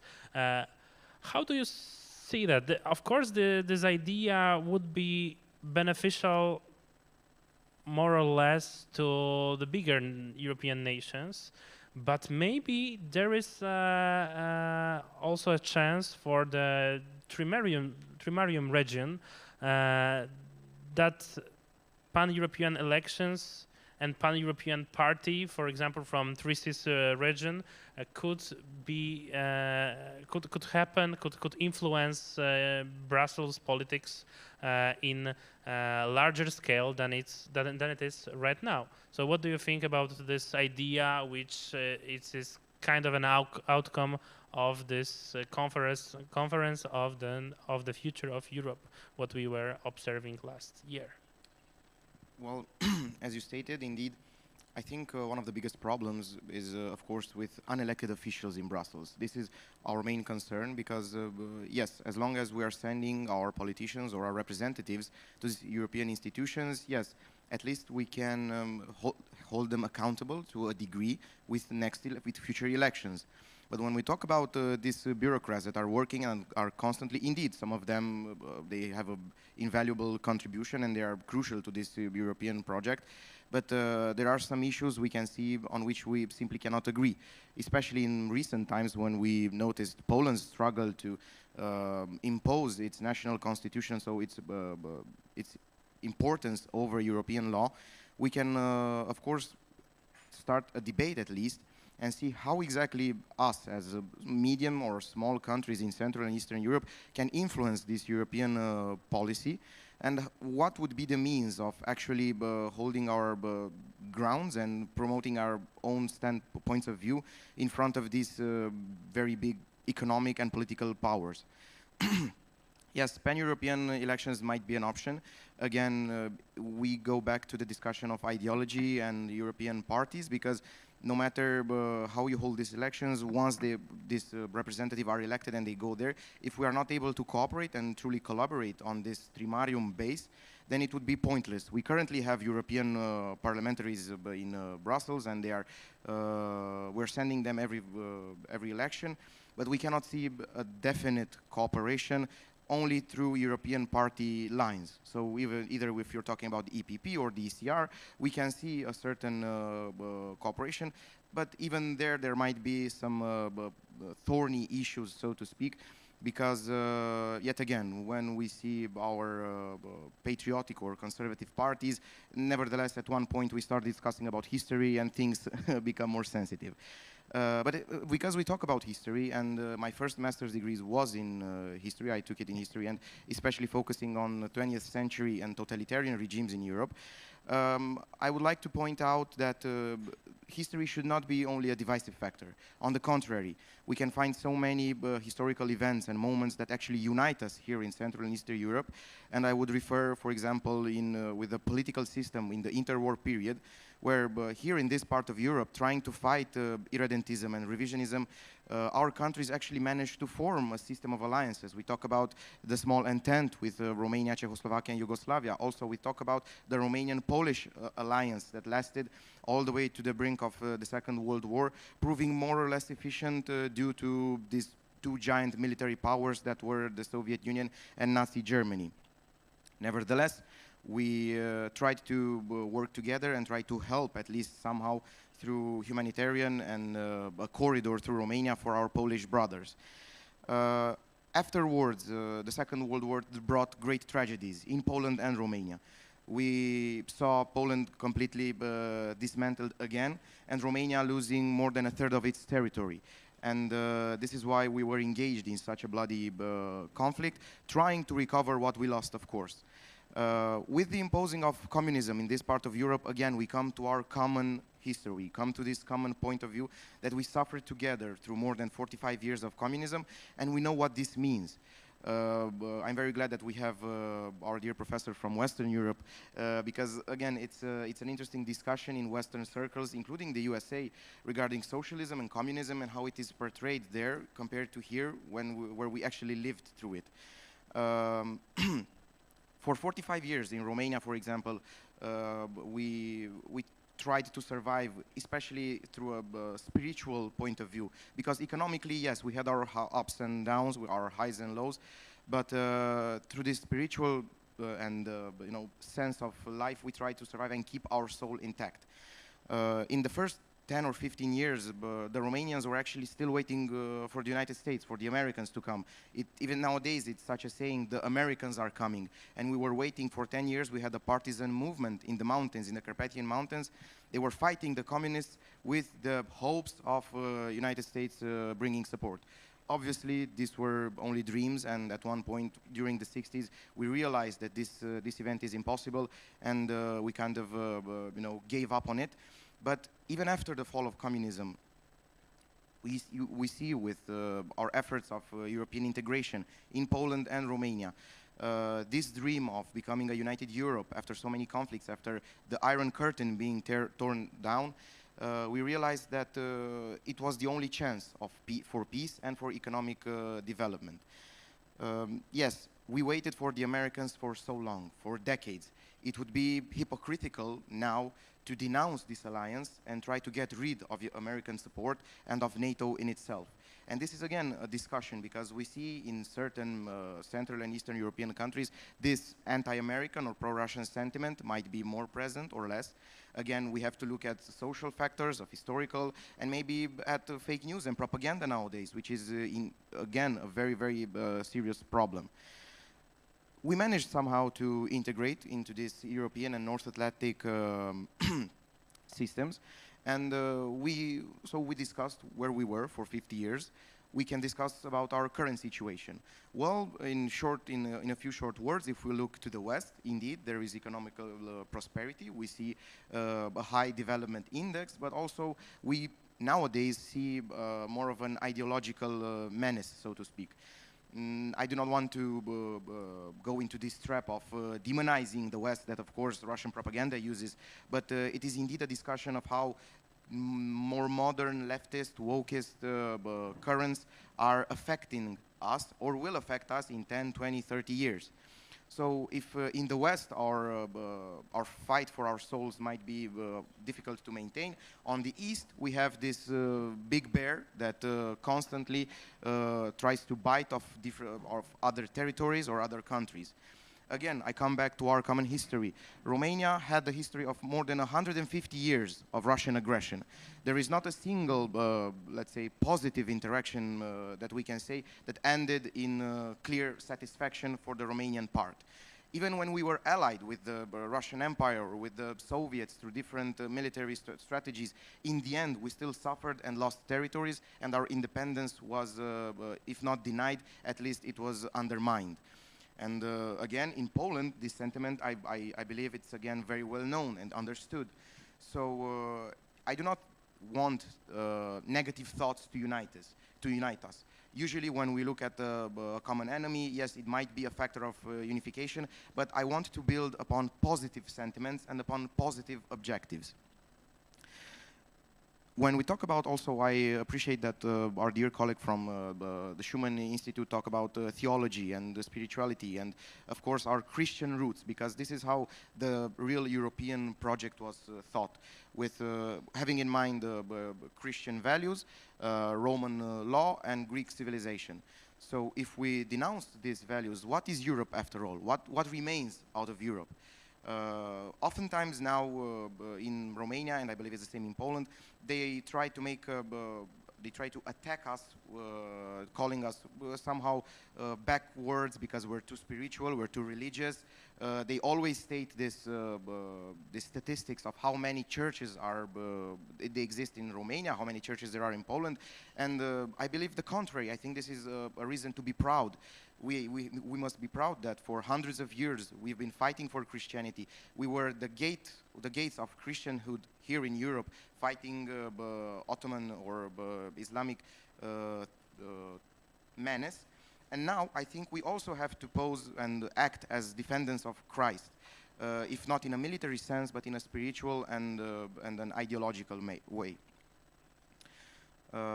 We can build upon this. It doesn't matter if we're Orthodox, if we're Catholics, if we're Reformed, or any other denomination, because nowadays we can see that Christ is being attacked every single day in Europe, and it's more important to find the things that unite us and brings us together, rather than divide us through age-old discussions.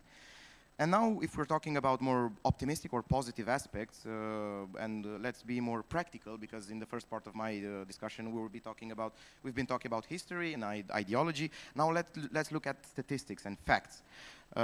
Yes, we are together in European Union, in NATO, and also we started cooperating in recent years through the 3 Cs initiative. I'm very proud that Romania is one of the leading figures, and I believe that it should be like this. Romania and Poland should be leading this effort not only because of our historical role, but also because of factual things such as our size, our population, and our geographic positioning. We are on the eastern, so to speak, front, on the most easternward point of NATO, and it's more than obvious that we should cooperate and find ways to improve our cooperation.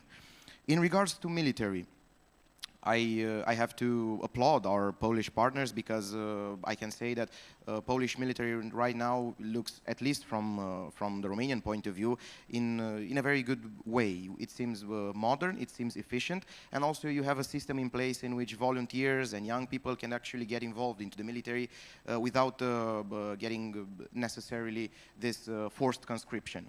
While in Romania, we are very much interested in the cooperation with our American partners. We currently have a very important military base at Mihail Cogălnicianu. It's in Dobruja, so it's only a few hours away from, let's say, the current Ukrainian front. And it's important that our American partners have stated constantly and have reassured us of their support. And even in recent times, they have brought more troops, and not only normal troops, we're talking about high-ranking officials and high-ranking officers. Even as we are speaking, in Romania there are 2-star generals that are based in the Mihail Cogălnicianu Air Base. And this shows that there is trust and there is support in this manner. Economically, and I have to talk about this point because since the war in Ukraine, this has become more and more important. We all know that for a long period of time, Europe has been dependent on Russian gas. With the war in Ukraine, we noticed that this cannot be. We cannot continue to fund this state that relies on natural gas and natural resources because, as you can see, winters are coming, they're becoming harsher, and with every dollar that we give to Putin's regime, we actually fund a terrorist regime that is actively killing and perpetrating war in Europe. I'm proud to say that in Romania we have recently invested, and we continue our investments into gas resources. We have found a brand new gas pocket in the Black Sea, which is estimated to be at around 100 billion cubic meters. So more than enough to suffice not only Romania's gas necessities, but also neighboring countries. At this point in time, Romania currently needs, let's say, we currently cover about 80% of our natural gas necessities. It is estimated that after this investment, we will reach the 100% mark, and we could start exporting. Recently, we also started exporting to Moldova, and we support the Moldovan government through electric exports, not only with gas. At the current moment, Romania currently consumes about 12 billion cubic meters of gas every year. And our neighbors, such as Bulgaria or Serbia or Moldova, consume anywhere between 2 and 3 billion cubic meters. So you can see how important such an investment will be for this part of Europe and how we can prevent Russian influence in the area.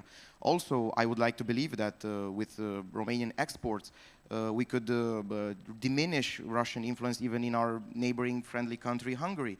And maybe we could start exporting more there and again, starting to prevent this influence and this, let's say, blackmail, after all, perpetrated by the regime of Putin. Because I'm coming close to an end, and I don't want to, yes, this would be my closing remark. I want to underline the recent conference in Bucharest, the 3Cs conference that was held in the beginning of September, where we hold it for the second time, the first one being in 2018. Greece officially joined this initiative, so we might say that it became a 4C initiative, and Moldova was given the official position of associate. Also, the United States Chamber of Commerce is sustaining our efforts and this project, proving that this European idea can become sustainable and is a real alternative. In conclusion, I believe that the 3Cs initiative, so the Trimarium idea, is the most viable plan for this part of Europe. I do not believe in relinquishing the European Union or breaking up or giving up on it. On the contrary, I believe that we, as Christians, as conservatives in this part of Europe, must exert our influence in Europe and prove yet again that European civilization can thrive, and together we can work for a peaceful, more developed and prosperous future. Thank you.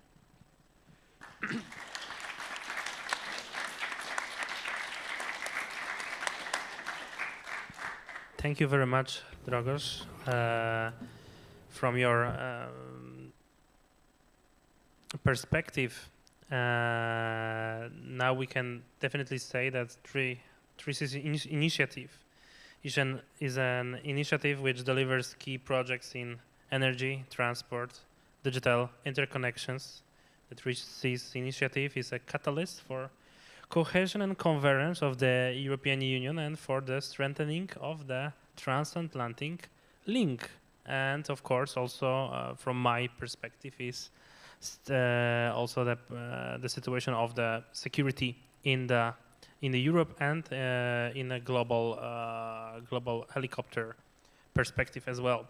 So this saying was actually told by Jean-Claude Juncker, the president of the European Commission, when commenting the Three Seas initiative. So we see, I want to come back to our topic, basically to our topic of the panel. We see the huge connection with Three Seas initiative and Europe as such. And maybe let's defend the West with Professor Kreitenberg right now. Let's talk about Europe, the sense of the common good for us, as Schuman thought. But for beginning, maybe excuse me if I go too far. But George Washington Carver once said that when there is no vision, there is no hope. And from my perspective right now, the Europe doesn't have a vision. So what do you think, Professor? Maybe we need to try the vision of the majority of the European, I don't know, members of parliament right now to see how the federal Europe would look like? Or do you feel that the Schuman thought of common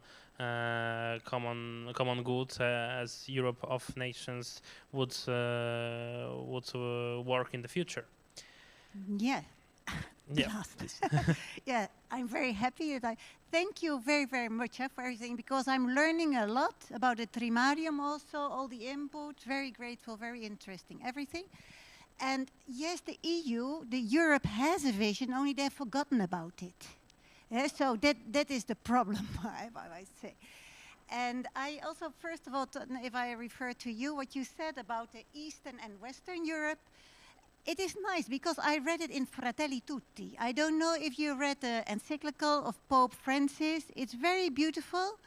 And it says that the Eastern and Central European Union, part of the European Union, they are it is true what you say, well, the religious part, you know, you have the spiritual strength.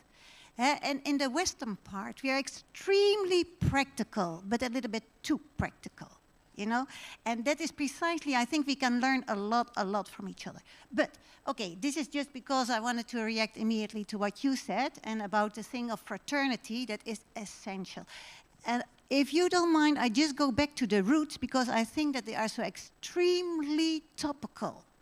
Topical in the sense that if we live according to the frame of reference that Schuman had, problems would sooner or later disappear. Can you imagine? The first question that I always ask my students at the Hague University of Applied Sciences is, who started the first peaceful revolution in Europe? In the beginning, now we do this already 10 times. 10 years one after the other, we have the annual International Schuman Student Congress, so now they know the answer. In the beginning, I got answers like, oh, wasn't it because the answer is Robert Schuman, and then they say, oh, wasn't it a Formula One racer? You know, you get answers like that. They don't know Robert Schuman. So Robert Schuman is very much unknown, and that is a great pity because his thoughts are tremendously interesting. And because imagine, he started a peace project, no, not only here, but okay, France and Germany, arch enemies for more than 1,000 years, since the Treaty of Verdun in 843. Always, always war because of Alsace-Lorraine, because of the coal and steel. Natural resources, they are many times a source for war. So they started together a peace project as equal partners, using the instruments of war as instruments of peace. And then they put it on a supranational level, so above the level of the nations, above the interest, above the level of Germany, above the level of France. It was no longer property of France or Germany in that sense. It became European. And with that you take, I don't know how you say it in English territory, but you take the out of the problem, you know that. Okay. You know, when a bee stings, you know, you take the sting out of the bite. And this is a way of thinking that can be used for any problem, for any tension, east-west, north-south, migration, climate, you name it, EU-Russia. Because the whole of the EU is also not really in favor of Russia, as we all know. So this, and what I tell my students then, they have to, okay, I give a whole explanation, I won't do it now because there's no time for it, but with this kind of frame of reference, look at the problems of today, because there is more than only, even more than only Trimarium and EU and how we relate to each other. We are in a world, we are in a globalized world, you know, there are so many big problems going on, world problems. And at the same time, those problems can be, we have to help each other, you know, with this frame of reference. So they look at topics like migration from Schumann's point of view. What would Schumann do? How can we come to a kind of, you know, how can we solve this kind of problems? I won't go into this now. I have a kind of solution to it that if you're interested, I can mention it. But I don't go into this now because now we are more on the level of Trimarium and EU. I think one of the most important things is, I don't know if you are familiar with this concept of appreciative dialogue. You know that we have a dialogue in which we try to understand each other.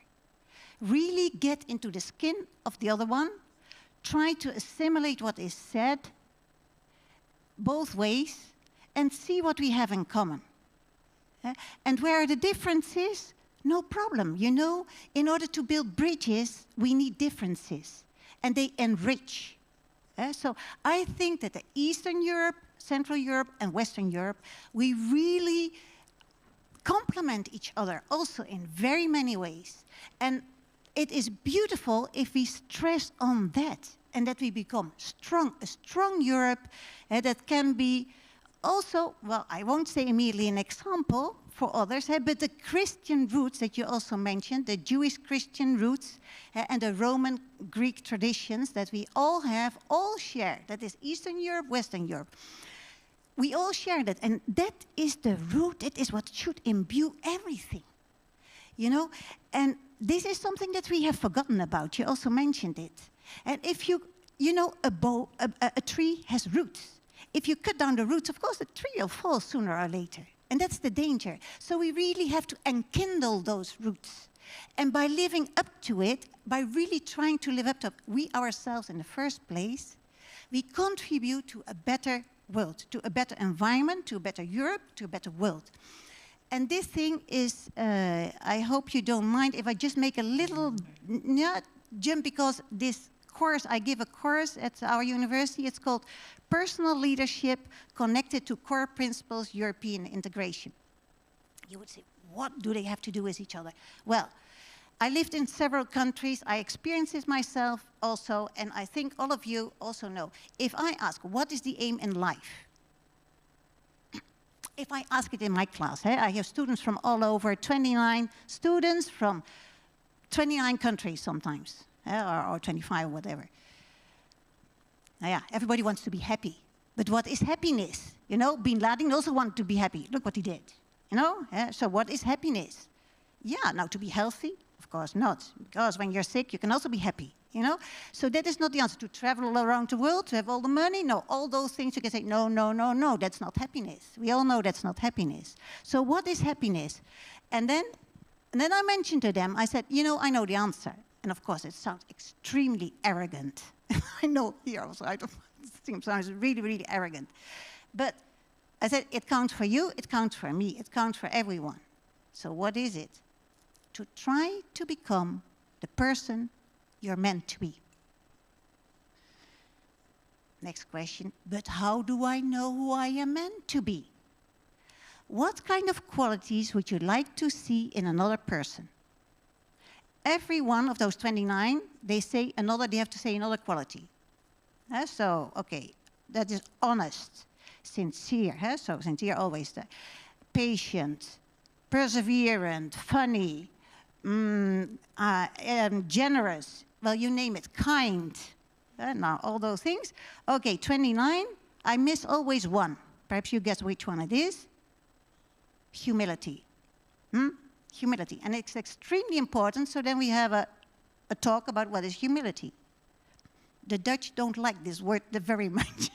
I have to say, humility, it seems that you do as if you're timid, you don't dare, da, da, da, da. No, that's not humility. Humility is to try to be the person you're meant to be. So you don't pretend to be someone you're not. When you've one talent, you've one talent. You're happy with that talent. You want to exploit it. You want to use it. When you have 10 talents, use your 10. And don't use 6 because you get passive. You go like, wah.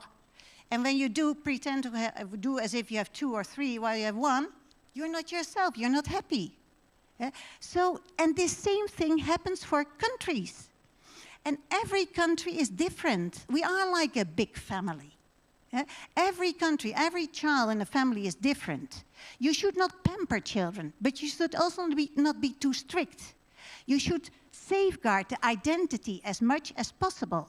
This same should happen within the EU. Safeguard the identity of a country, of a region, as much as possible, unless it goes against the common good. It should not go against the common good, like it should not go against the parents. In principle, you take care that the parents know what is the best for the family, you know? So, of course, now there are things happening in the EU that we are deviating from this principle. But okay, but there are also very many things that are very, very good, that we can travel around. I mean, we also had the cohesion funds and all those things that all countries profited about. But more than those technical things, I don't want to speak about that, because I think if we have this human dignity approach that should be at the center, because that's what Schuman said, the person with his or her transcendence, you know, so the human dignity, always connected to the common good, should be at the center of politics and economics. Sometimes we also forget that what is economics about? It is to serve the people. And the person is not to serve the economy. And that is what is happening now. Many times when you ask, what is the European Union about? Oh, internal market. Well, of course, the internal market is important, but it is a means, it's not an end. Politics is meant to organize society, it's also meant to serve. Organize society, secure, you know, we want security and all those things. But nowadays, what's happening, the economy is deciding what politics has to do. And I heard this here also a little tiny bit. Normally speaking, politics decides also the guidelines for the economy. But okay, so we are all serving. and you know, if you want to govern well, serve. Leadership is serving. I think you all probably have heard all those things already many times. But and Schuman also said, the European common good should not go against the universal common good. Well, I mean, now we are doing all kinds of everything. So in that sense, we are not living up to what we should do. And that's why I'm also saying the topicality of Schuman's frame of reference, because I think really, if we really try to, you know, foster this kind of thinking, which is so simple, And that's also why it's now also translated into Ukrainian. This is the children book, because it is, this is really the essence of the essence of the essence, of course, of my thesis, PhD thesis. It's a children book now, but it is showing that solidarity, subsidiarity, and only where needed, supranationality, with those as means, you get really, I mean, you can solve problems, any problem, just by listening to each other. If you think of each other, you have a kind of, conflict with someone. The best is really, please, between the two of you, talk about it, and not in an, I know already what you're going to say, and not really listening. No, really listen. Listen. To really listen is difficult. But understanding, I mean, I understand, thanks to all this, I knew already a little bit, because, and I love Central Europe, and I love Eastern Europe, so I mean, for me, no problem. Love, eh? We can say, oh, that sounds so well. Love, really? Okay. Is the essence with charity. Just with charity, listen to each other. And if you listen to each other with charity, you come up with great projects. And of course, the young people, you can do a lot. And what one person can do, look what Schuman did. We have in the EU never ever had such a long period of peace among the member states. I hope that Ukraine will soon become a member also. So all those, we have now, of course, this, the war that is going on, and it should not be there, and it is horrible. But okay, and even there you could think of human thoughts, but I'm not going into that because then it's another chapter. But I think I will stop here. Anyhow, I hope you have questions afterwards, and we can speak a little bit more about it. Thank you very much, Professor. It was great that you also mentioned the leadership figures and how to proceed in this developed world.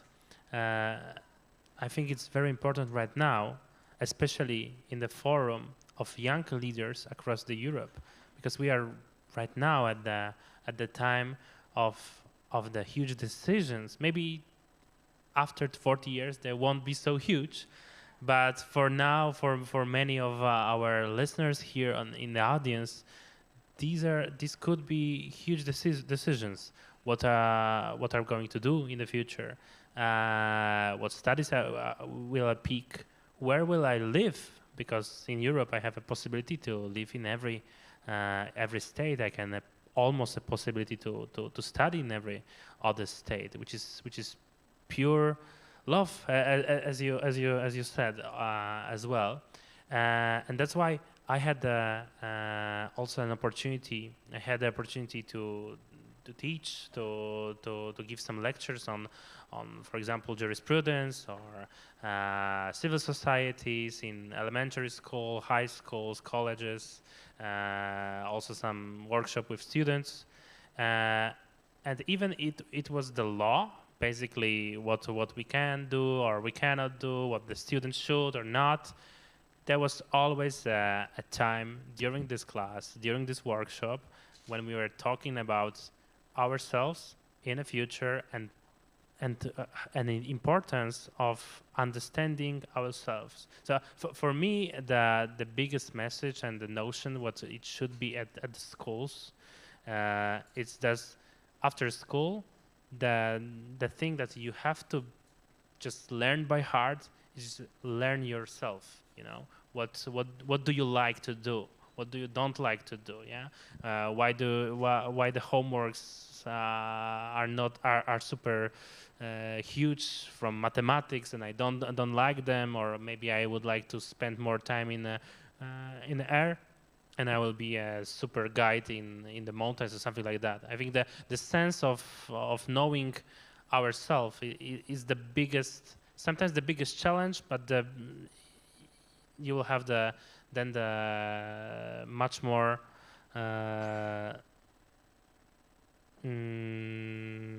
loving life in future, I would say. Yeah. May I add one little tiny thing?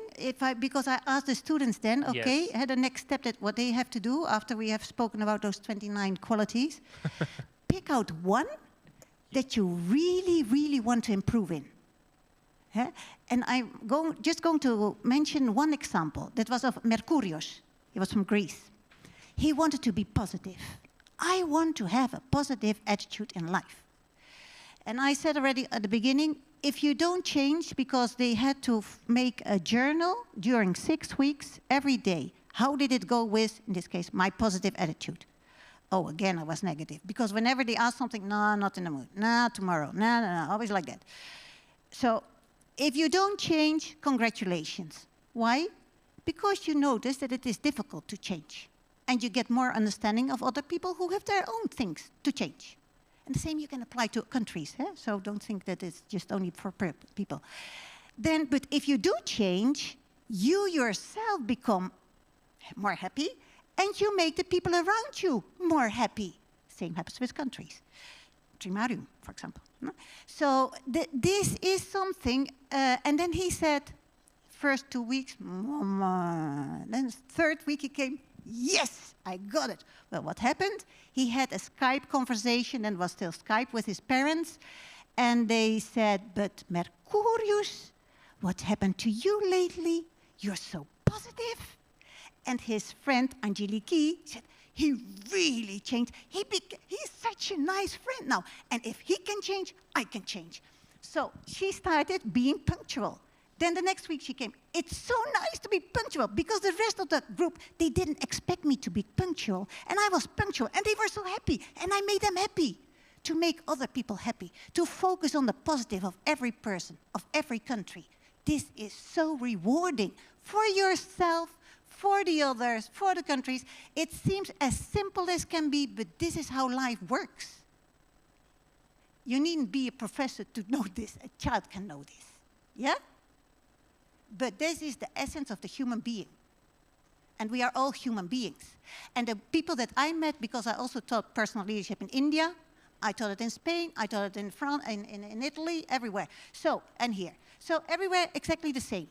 People are the same somehow. Deep down, we are all the same. If you are Hindu, if you are whatever you are, you know, it is all the same deep down. And so this is something very, very beautiful. I want to end with one quote of Schumann, if you don't mind. Yeah? So that you also... And yeah, I'm sorry, Danesh, but I don't want to change Europe into Trimarium. I think it is good for this, but Schumann really, he thought broader. Of course, you can also use it for Trimarium, but he always wanted bigger, because Trimarium should be in the line with Europe. So aligned with Europe. It's not better than Europe, or than the EU or West or so. No, it is in line, you know. So, but here, this is a nice one, I think, for the whole world. But I loved your conversation for the rest, but this is that part not. So, okay, world peace, because we need world peace, cannot be safeguarded without the making of creative efforts proportionate to the dangers which threaten it. So well, now we need big things. And then his answer was the inauguration of a new kind of politics that will probably be the strongest effort to protect our continent and to preserve the world from suicide.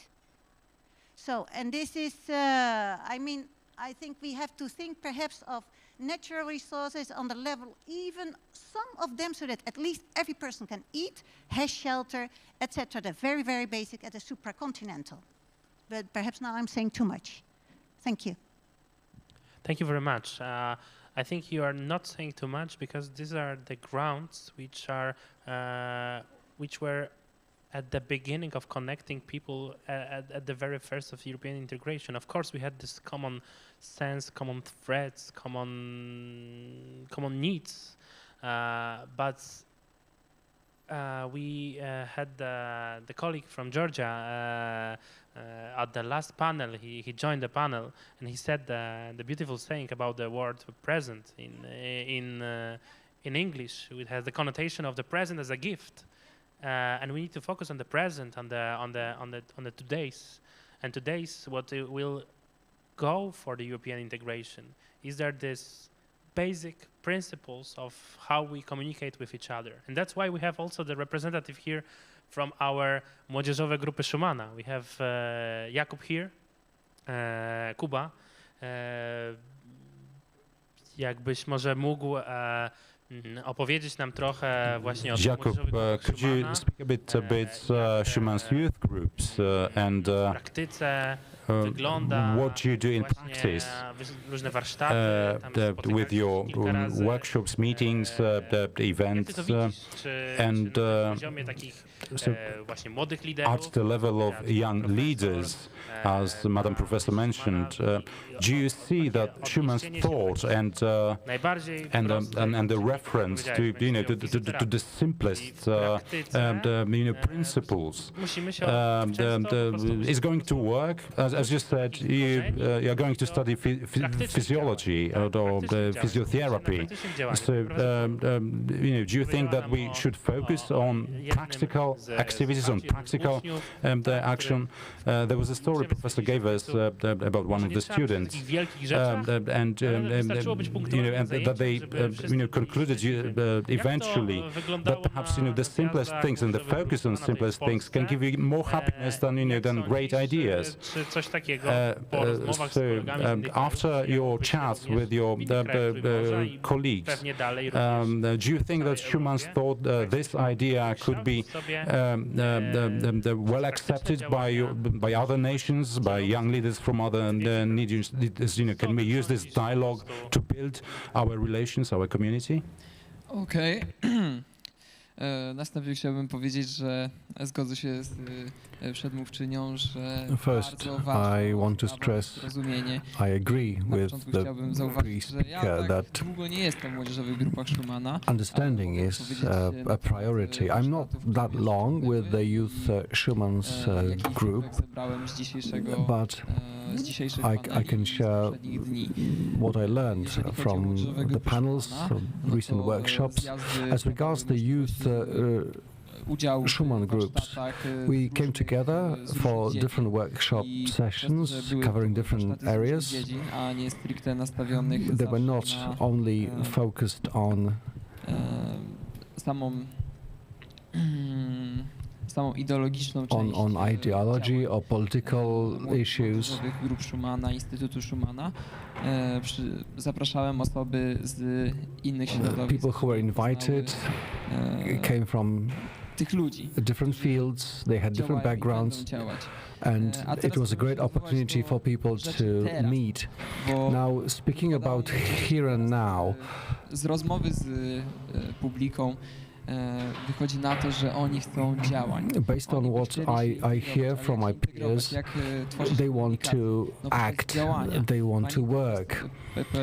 Pierwsza pani profesor, która się wypowiedziała się, że morza nie widać w Stanach Zjednoczonych, nie słychać, ponieważ Trimarium was not something particularly popular in America. They don't know about it. So this is where we have to act. Sądzę, że jeżeli ktoś chce, powinien zabrać głos, że co chce zrobić, albo jakie realne działania może nam dać. Może real, tangible, zająć się jakimś projektem. Ja bym chciał się w tym momencie, jeżeli nie ma chętnych jeszcze, maybe you odwołać do przemówienia in this room you have some ideas. Ludwina z Kolegium Intermarium, który But I want to refer to the words of Professor Ludwin from Intermarium College. He spoke about the establishment of a network of institutions, of scientific institutes, universities. To jest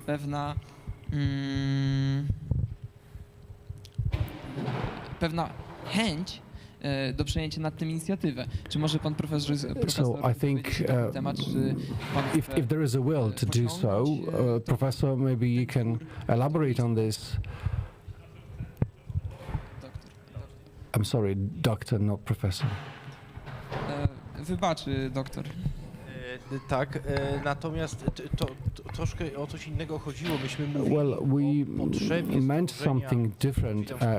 We spoke about the need for scientific cooperation, and this list should not be a list of institutions, but of people who would support our appeal to create an international organization in the region. Wziąć taką But you might also blaze the trail, supervise this process. Well, I can, but it's a good idea. We have to accumulate such ideas and make them grow. I'm fully for that. Besides a list of people who are ready to support the concept of the organization, we might have a list of think tanks, institutions that are for, that might be part of a greater coalition for a new quality in the region, because a new institution would be such a new quality. So I believe we should accumulate some critical mass, people, individuals, institutions, not only from Poland or even from this region, perhaps even from other parts of the world. There may be ambassadors around the world supporting our initiative. So once you have this critical mass, it gains visibility in communities, in the world of politics. This mass can at some point really work on public opinion. So, if we had a list like these, young people who are also listening to us, young people who would like to bring countries closer together,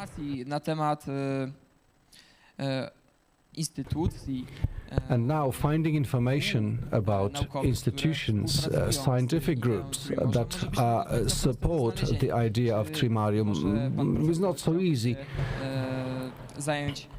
So, Professor, would you consider coordination of such initiatives so that young people may also attract their lecturers, different authorities, leaders? Would you be ready to manage this? So you're trying to say this is the initiative of the Youth Schumann groups to create a platform of scientific groups from the region that might be interested to work together. So do we have your declaration? Might I ask a question to our Dutch guest? I fully share the sentiment that you have, and I think it is reciprocated. So, for instance, I lived in your lovely country. I went to study at your great university, the University of Leiden, founded in 1575, and since 1595, Hungarians have been going to Leiden, which is Bolwerk van de Vrijheid, as you say, which is a bulwark of freedom, just to build on what our Romanian colleague said, that our region considers itself a bulwark of freedom on the Central European plain, and you were the bulwark of freedom on the West European plain. And I think on our side, we respect West Europe. We accept their choice.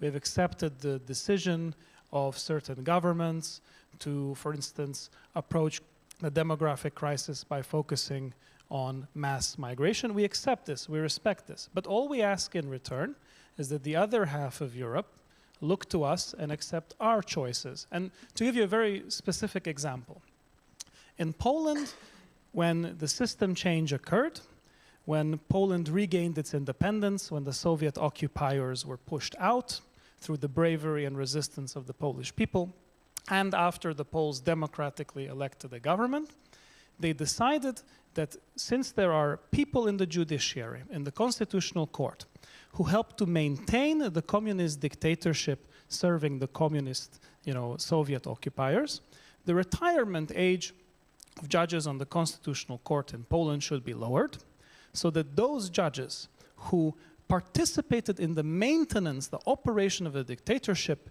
should go and leave constitutional matters to those who truly believe in the rule of law. I think this is a reasonable and perfectly democratic decision of the Polish people to make, and in Hungary we acknowledge this decision, we respect this decision, and if constitutional court judges from Poland come to Hungary, we receive them with the respect that a state such as Poland deserves. When I was studying in the Netherlands in 2019, a Dutch member of European Parliament by the name of Judith Sargentini came to the university. Yeah. She represents, I know, only a tiny political party in the Netherlands, GroenLinks, green left. And she gave a lecture on problems with the rule of law in certain European countries, and she devoted the lecture to Hungary and Poland. And she specifically critiqued in her lecture, and it is available online, this particular decision by the Polish state to decrease the age of judges on the Constitutional Court, and she said that this is against European values, against the rule of law. I asked a question at this debate, and I said, Ms. Sargentini, I understand your concerns about constitutional courts. I would recommend that you in the Netherlands, because you do not have a constitutional court, to please create one. We in Central Europe, we are also very concerned about the constitutional protections of the Dutch people as much as you are concerned about us. I'm only saying this because we feel on our side of the European Union that we are not as respected on the other side as we should be, and we show respect towards West Europe, and I wholeheartedly agree. There is one Europe, there is one European Union, this is a joint project, and the aim of the 3Cs initiative is not to break away, not to create an alternative, but rather to pull the center of gravity away from Brussels and to put it where it should be, in the hands of the member states, which created the European Union, and to return to the vision of the founding fathers, such as Robert Schuman, to go back to the treaties, to respect them, and to have a European Union that serves equally all its member states and all regions, particularly in this case, Central Europe and Eastern Europe, because it is clear that sadly, this current European Union, as it functions, it benefits mainly the countries of West Europe and North Europe, and we want to have a more egalitarian European Union, a European Union that focuses more on the entirety of Europe, not only the other half of Europe that did not have to suffer the Iron Curtain and the Soviet occupation. Yeah. Thank you very much. Pani professor, please, pani professor, and later, yeah? Okay. Can I say yeah, something? Yeah, please. Thank you very much, Anesh. I tell you something. I mentioned this wrong attitude of Sargentini to my students. I said, this is precisely not what Schuman would have done. So I agree with you. In that sense, and that's what I'm saying. I mean, the EU, the founding principles are beautiful, and we should be grateful for it. And we should be grateful for many things, like also the Erasmus program, that students can just travel everywhere. There are so many beautiful things that are possible thanks to the European Union. But this precisely, and that's one of the things that Schuman said also, was to safeguard the identities, what I also just said of children, just safeguard, and of countries, safeguard the identity as much as possible. And if we in the Netherlands want to do something else, okay, then we do something else, you know, that is different. That is our thing. If I like it or not, it is a different thing. But that is upon each country, on the field of morality, the morals that come from faith, of course, and that is the EU should not impose. That is one thing. The other thing is that I think instead of, because I got, with your presentation, I liked it very, very much what all you said, but in the end you got so enthused about this trimarium and so, and about the West, I thought, wow, wait a minute. I think it is also very good that we really listen to each other and try to work also together, because the West also should learn. The West can learn from Eastern and Central Europe. And we also, for example, we are very good at punctuality. Things like that, very practical things, you know, those blah, blah, blah, blah. But we have to think first, let it, you know, before we make a decision. That is our if I represent the West, I think this is something that we have, and that's why you also have those extremes of radicals of things left and right. But thank you very much. No, I agree fully. And I mentioned this also at my university. Not everybody agreed with what I was saying, that is another thing. But according to the principles of Schuman, it would be like that. Safeguard. Let them please be. Let Poland be Poland. Let Hungary be Hungary. Like that, you know? Just respect each other and each other's identities. Yes. Thank you. Thank you, Professor.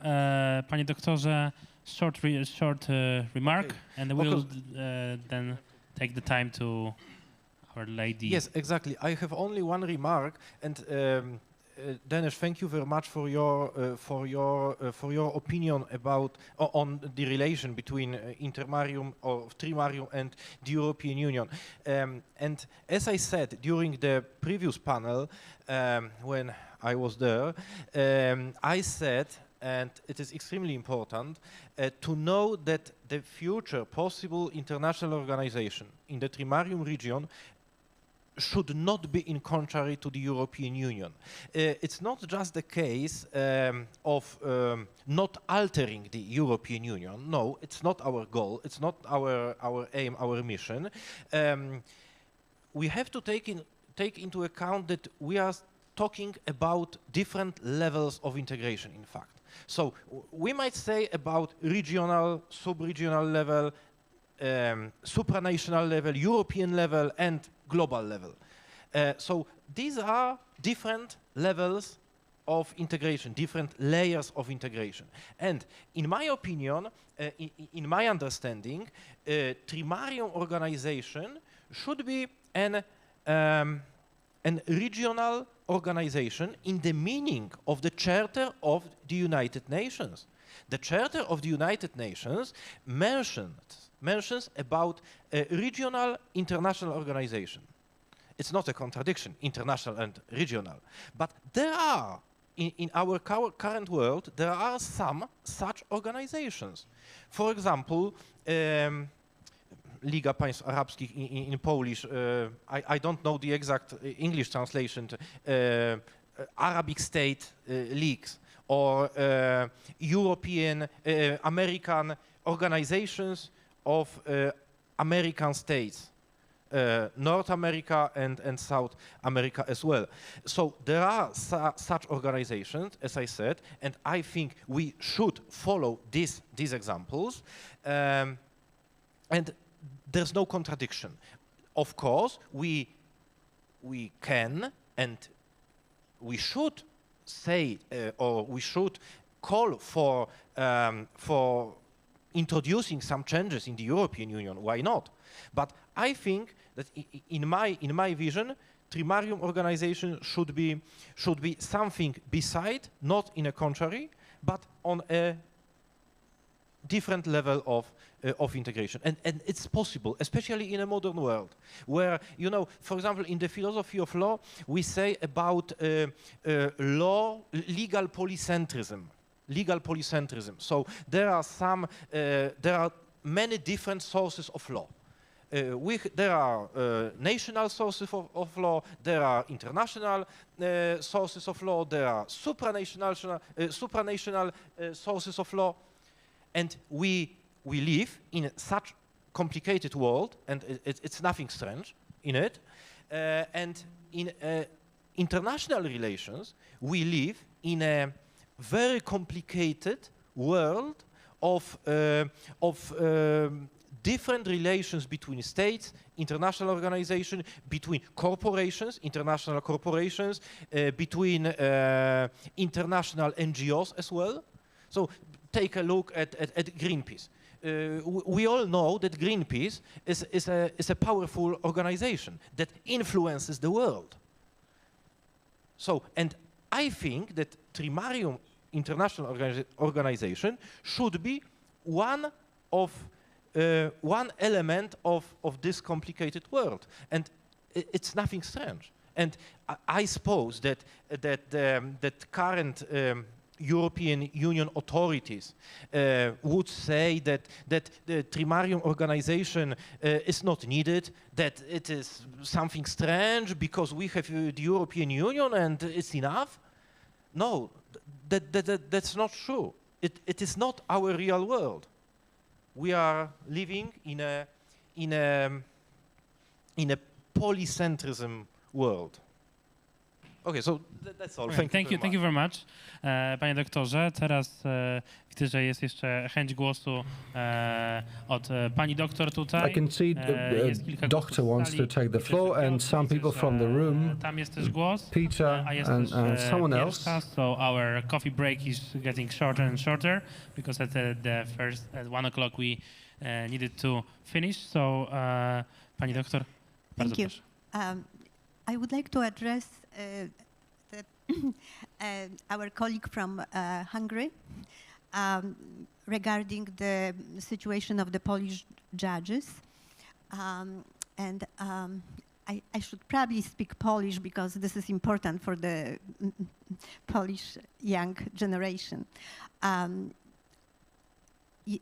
Chciałabym podkreślić, że zarzuty gwałcenia praworządności, those allegations of violating democracy or rule of law that we hear from the West, jeszcze zanim they were in place, they were already made ready before Law and Justice took power in 2015. Było zapowiadane, że jeżeli dojdzie do władzy, we heard that when Law and Justice gwałcił prawo takes over power, it would violate democracy and rule of law. And I remember the words of Prime Minister Kopacz from today's opposition party. She was warning Western Europe against the Law and Justice. Dlatego należy patrzeć na ten problem That's why we have to look at this problem from the viewpoint of certain political strategy of how to wreck, how to destroy your opponent. Okej, dobrze. I to jest o tyle w stosunku właśnie do problemu naszego sądownictwa, jest to o tyle And speaking of our judiciary, że działania, jakie podjął PiS w tej sprawie, dotyczyły w dużej mierze even more osób, shocking because what the Law and Justice did about this problem concerned only individuals who perpetrated different judicial offenses or even crimes. So this was a very serious thing. So great harm was done to the Polish state by Brussels, by the EU, because what Brussels does is what actually ruins rule of law in Poland by preventing the system from being reformed. And podobnie narzędziem walki politycznej jest wstawianie regionu Europy Centralno-Wschodniej jako zacofanego regionu.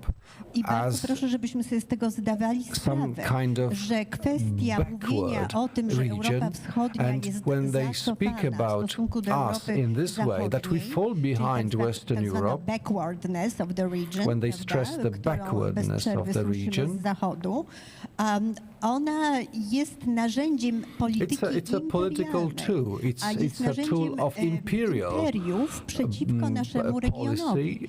I tutaj bardzo polecam młodzieży wykłady profesora Andrzeja Nowaka, naszego najwybitniejszego współczesnego historyka, lectures by Professor Andrzej Nowak from Jagiellonian University. 500 lat, he gives a great picture of the last 500 years and elaborates on strategies, including of Imperial Russia, of how our region is, its role, its size is being downplayed in the face of the West by Russia, by Russian propaganda. promowane w wymiarze zacowania kulturowego, czyli to był Russia had very different strategies here. Poland was discredited for having low culture or low development.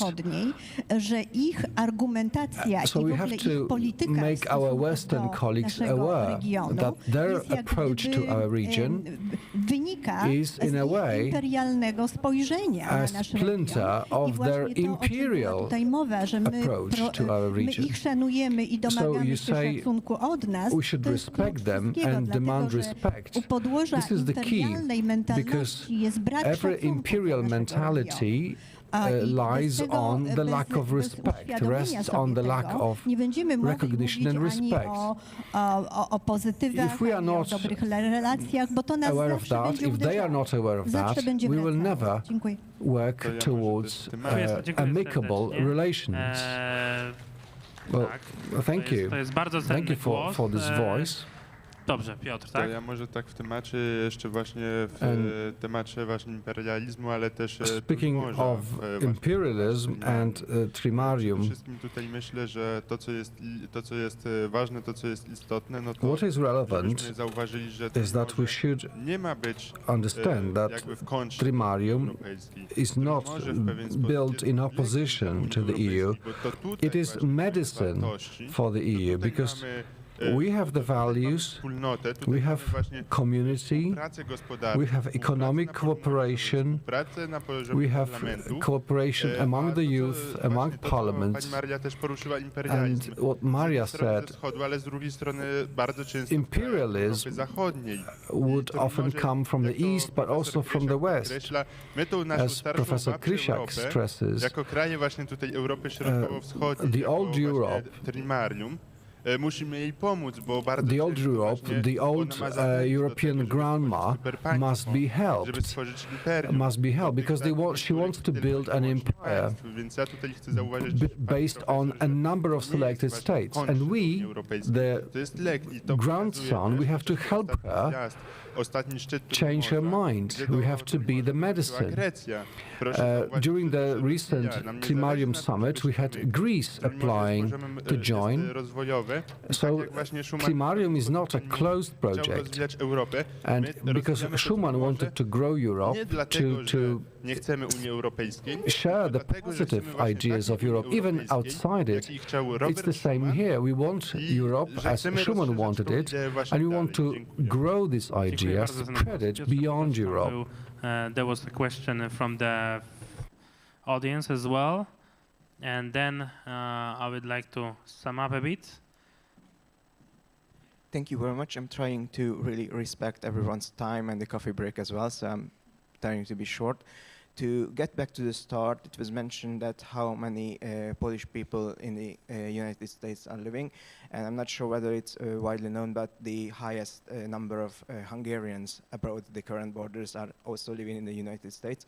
So the Trimarium not being really recognized there is a current and important issue. And because of this, I want to also rely to the quote by Schuman on the hallway that he wanted the European Union not to be a superstate. Also, the European institutions are a reality now, so I would like to address all the panelists if they would like to comment on their closing remarks. Could they try to specify one or two concrete action or topic how the European institution could be furthered in accordance to Schuman's thoughts and in accordance to the idea of the Trimarium? Thank you very much. That's a great question. If any of the panelists would like to answer that. Any volunteer? I can say something. Of course. Thank you. I'm going to say something very down to earth. Okay. Very much down to earth. And that is, there is a saying in Dutch that you say, if you want to improve the world, start with yourself. And it's very much true. And I think with this, we cannot say you should do this, that. Then we do exactly the same what they are doing. So this doesn't work. And I think the only way to get there is appreciative dialogue. Talk with the politicians, go to Brussels, talk. You know, that they understand what is Trimarium about, you know, and have an that you really, we love the EU, but we have the Trimarium, and we also, that they start understanding, because in the Netherlands, I had never heard of Trimarium. Well, I had heard of Trimarium, but nothing. So it is not known. In Europe, it's also not known. I asked my colleagues if they had known, oh, Trimarium, what's this? Hardly anybody knows. So if you want something to be known, talk about it, but in an appreciative way, and not we are the best and you do this, or we want to be like this. No, because then you do exactly the same as what you think that the West is doing with you, and you're right in some respects. I think. But I cannot say exactly what you have to do. It's a great. We could finish with that, I suppose. Why? As I mentioned before, there was a conference on the future of Europe last year or 2 years ago.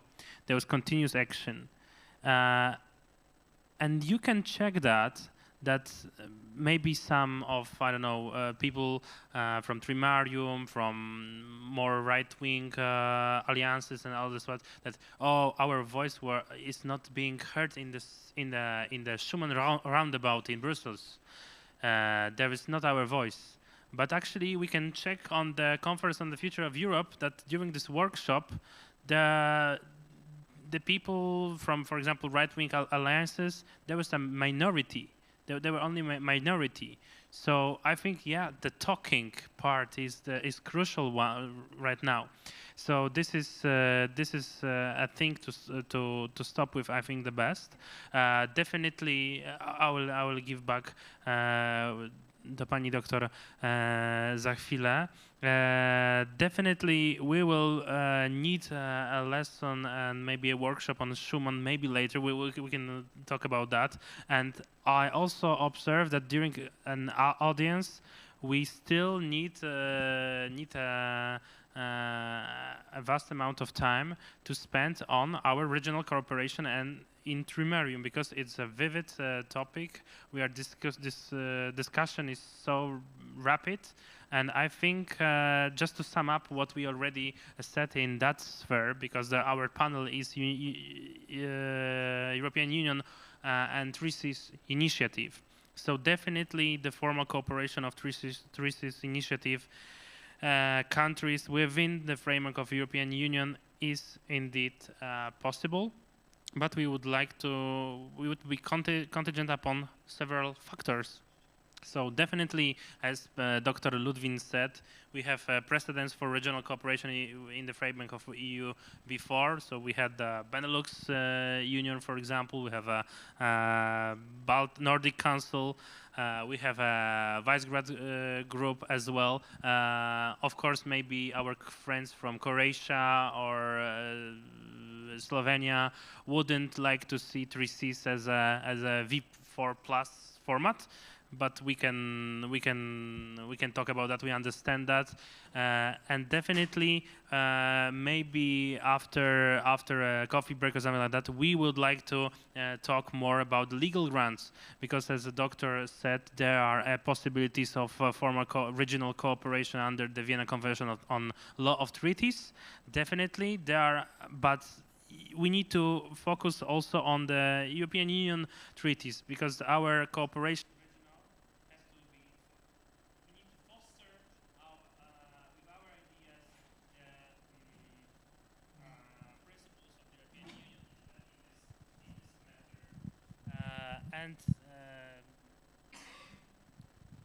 would like to give a floor for closing remark right now to.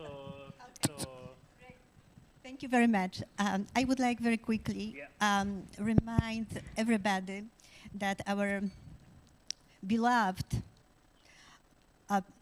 Pope John Paul II, on the 50th anniversary of the conclusion of World War II, made an important statement that I want to bring to your attention now. Again, I probably will speak in Polish right now. To jest cytat z Jana Pawła II. It's a quote from John Paul II. It was the 50th anniversary of, I'm not sure, either the outbreak or end of Second World War. He said, the common decision of the Nazi Germany and the Soviet Union from August 1939 condemned Poland and other nations to death. And that decision wasn't a precedent, wasn't anything new. And then the Pope went on and said the Second World War was a repetition of what neighbors of Poland from west and east decided and did at the end of the 18th century. I mean, the partitions of Poland.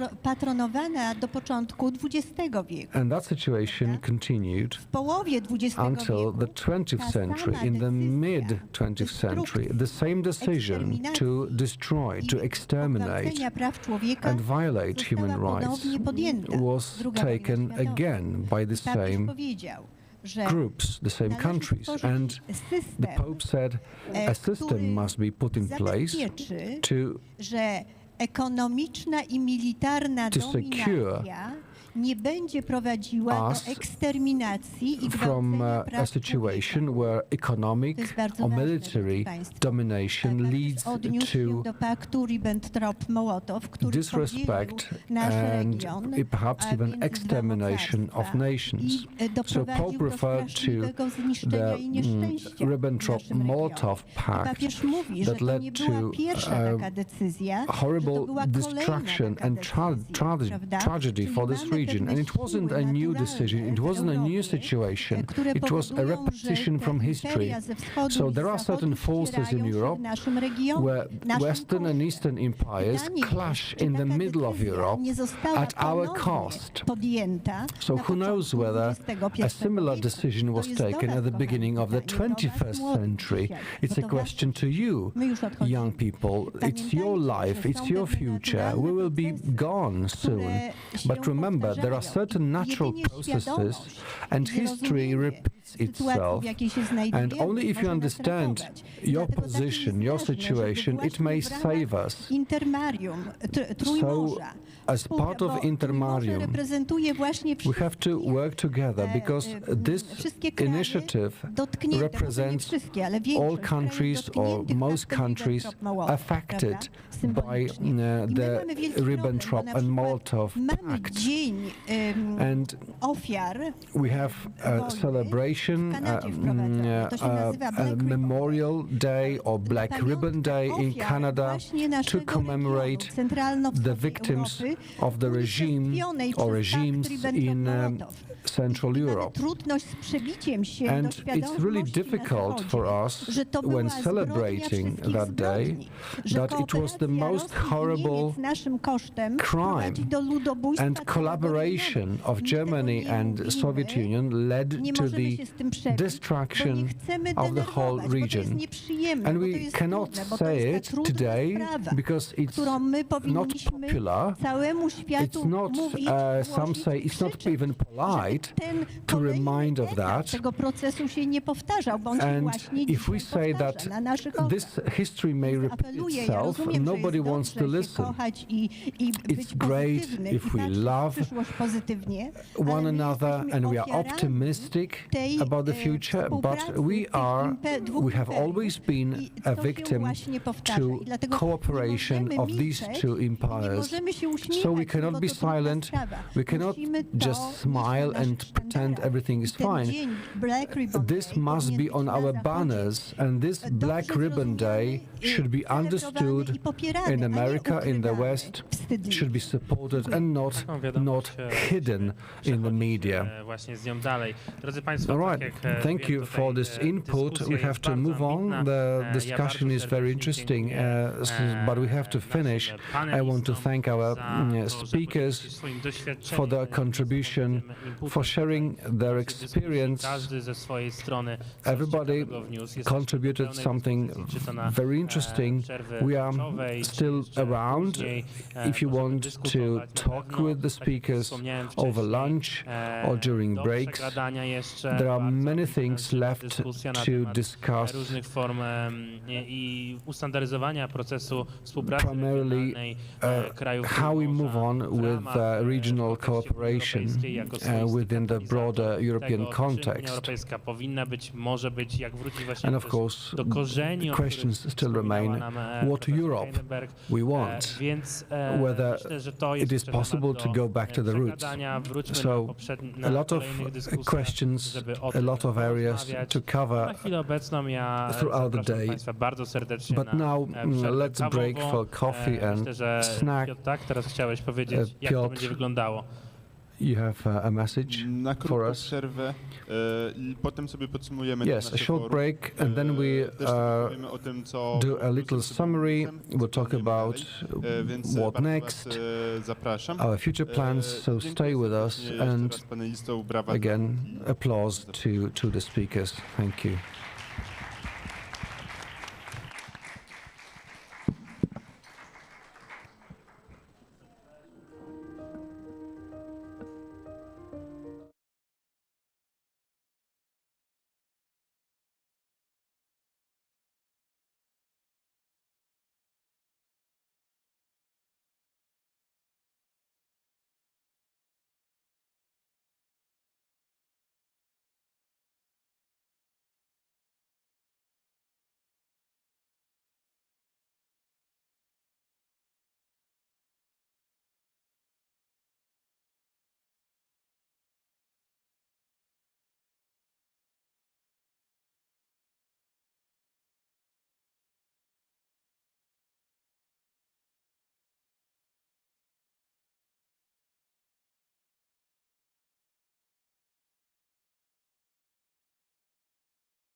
Zrobimy sobie krótkie podsumowanie forum. Right then, let's have a brief summary session. Co wam się podobało, co The nie. pluses and minuses, Będę was też prosił o to, żebyśmy what you liked, what you didn't. zebrali takie głosy właśnie, co wy chcecie, Let's co have dla was jest ważne. a survey Może of opowiem trochę your o idei opinions. forum w ogóle. Część Let me osób, first była outline w the tym idea of the forum. Part Są of to you attended pojedyncze last osoby. year. Tutaj widzę Filipa, właśnie Dragosz, Philip, Dragosz, Faustina. Żebym kogoś nie pominął, ale tych osób naprawdę I don't want to skip anyone, but there are a handful of people, Włodek, Ryszard, all the organizers. Idea była w zeszłym roku taka, żebyśmy my... Last year the idea was to self-organize, and this continues to be. This year, it's going to be next year. It's for the participants to organize into theme groups to work out specific topic discussions, as Philip may remember. Faustina as co się well. udało zrobić tylko w pewien sposób do połowy, bo część Last zadziałało, year część we były grupy succeeded only i one partially, się na przykład na tym, żeby and there were jakiś people panel. Wtedy to te osoby focused on working out a panel, a workshop, and the responsibility to choose the speakers for such panels lie within the team, within the group. And I have heard now the critical voices about the shortage of workshop sessions. So I'm aware of that. So I can promise that we'll grow this part. But let's have the summary. Dragosz, why you attend the second edition yet of this forum? What's so important for you? We also had an invitation to you, Professor Krzysiak visited you. What's important for you in the forum? Yes. Well, it's important for me because, for one, continuity, I think it's essential. No matter the difficulties that you might face in future years in organizing this event, you must remain ambitious enough to organize it and to keep on this legacy. Because you mentioned, yes, indeed, I participated last year, and proof that this concept works and proof that this idea of Schumann Trimarium Forum working is essentially the fact that we are here today in Krasiczyn, that I am here again after a year, and the fact that Professor Krisiak managed to visit Romania at my invitation. You see, this kind of concrete actions are the fruition of such events. Because, yet again, the discussion and debates, yes, they are essential and they're very important because this is the first step. But we have to move on and try to develop this kind of projects that can transform the Trimarium idea into reality. So indeed, there was a conference held in Bucharest where Professor Zbigniew Krisiak was invited, and he so gladly participated. It was a great honor. We were at the Romanian Parliament, and also we visited numerous other objectives and cultural activities in Romania. And it was, again, an international event that we had guests from all over Europe.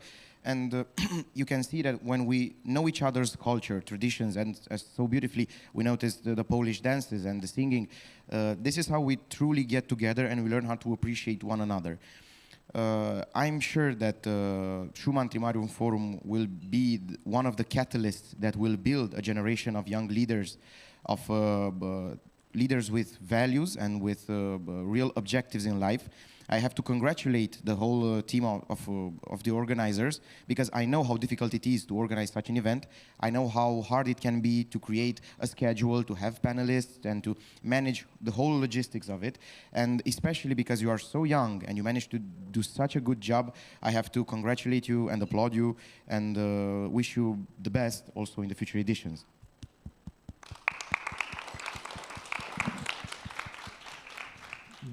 Thank you, Dragos, for this very positive opinion. Now let's move to Paula. You are attending for the first time, but as far as I remember, you attended Felczak conference here in Krasiczyn, and you participated in the forging of the very idea of the forum 2 years ago. So what should we focus on going forward? Well, the big plus was the very integration of all of us here, all the valuable talks and chats and discussions, and a few of us actually have regular occasions to speak to people from Italy, from Romania, from Brazil, from Hungary, all these countries represented at this forum. So, of course, you can have online connections, but nothing is better than face-to-face, in-person contact, and the very atmosphere, the climate that we are having at this forum. Well, what can I say more? I really appreciate, well, in all these events and conference, I appreciate the panel discussions, focused on specific issues. Perhaps as Peter said, the workshop part was a bit too limited at this edition, but definitely will improve the next year. And I hope I'll be able to attend next year, to meet with you again, and many other people that you will encourage to come. And all the best wishes. Thank you.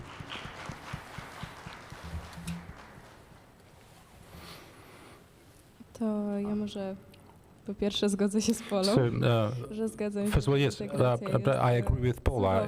The integration is a wonderful component of the forum's program. But still, the panel discussions that we heard today were, really interesting and intriguing. A lot of interesting opinions. Again, I would also welcome more workshops during the forum. So if this is a shared opinion of all of us here, workshops will be more prominent in the next year's edition. And in my opinion, what's also important during this summary panel, it will be key for me to listen to feedback from you, from the audience. What you think, what you missed, what was positive, what was negative for you. And if you don't want to speak in public, we can perhaps send out a questionnaire on a messenger group just for you to give us some feedback on positives and negatives. But okay, moving to my personal view here. Było dużo właśnie mówione a propos tego, we have spoken a lot about co powinniśmy zmienić, about what we should change, potrzebna nam jest właśnie about the need for regional integration.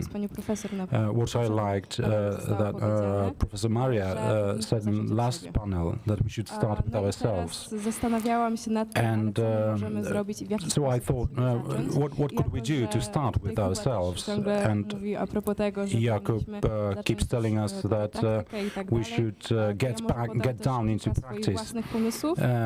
Let me give you some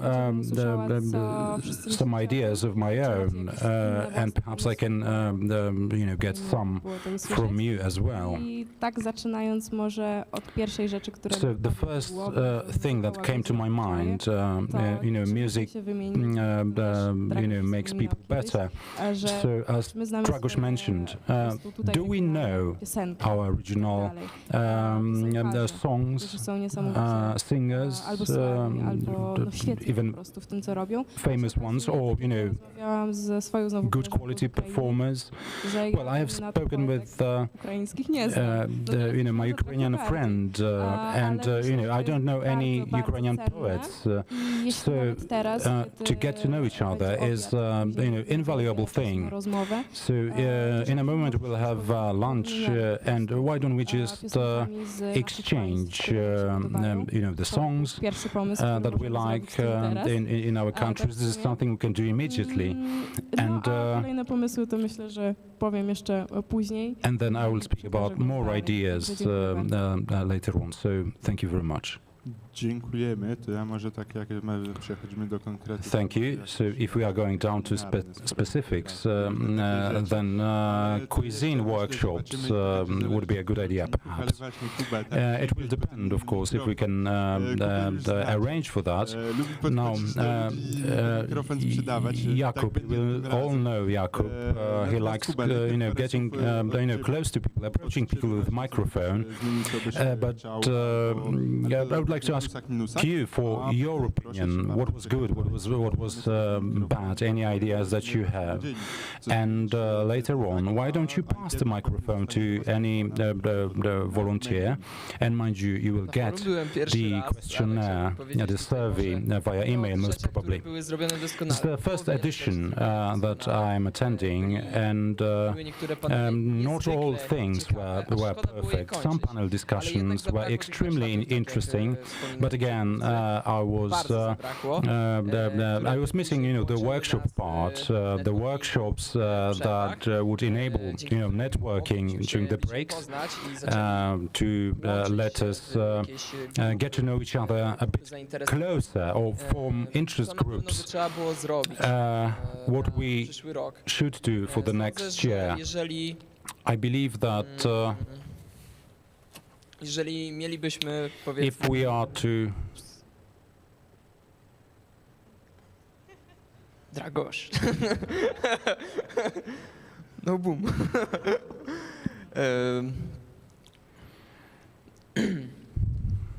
No i wybił mnie z rytmu, no. Na pewno... I just got, bumped out of the rhythm. Pierwszy dzień bez garniaków. Ustanowić jakiś określony dress code. Perhaps we should establish, a dress code, for specific days of the forum, just to, make it easier for us to approach, to approach each other. Start, the chat. If I see someone, in a suit, then I feel anxious. I feel tense. I don't know what to say. I need to spend a minute before I start speaking.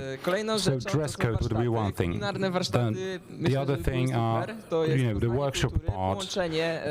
Culinary or the cuisine workshop is an excellent idea. Just to... każdym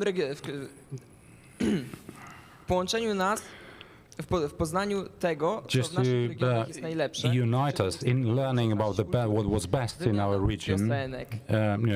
Exchange of songs, meals, or even the dresses. The wyszywanka from Ukraine, as the girls presented.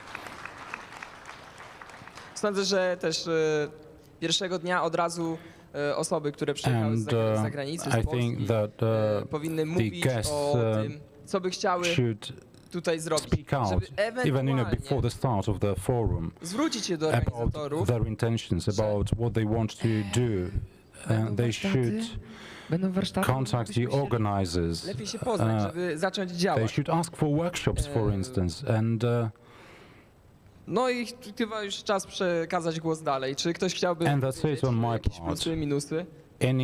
Any feedback that I can get from the audience, any pluses, minuses? Musisz wybrać. Muszę, a tutaj taka you need to pick up a volunteer. Proszę. Dziękuję za mikrofon.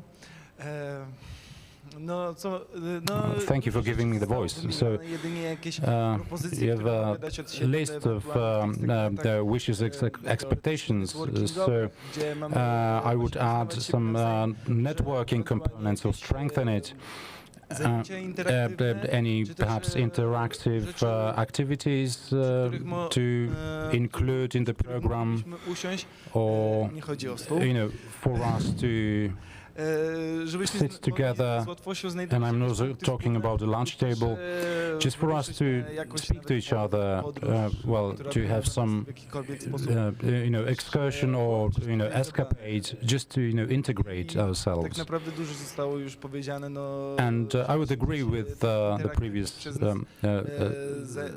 speakers, the workshops, the interactive plays, games. This was the missing part. And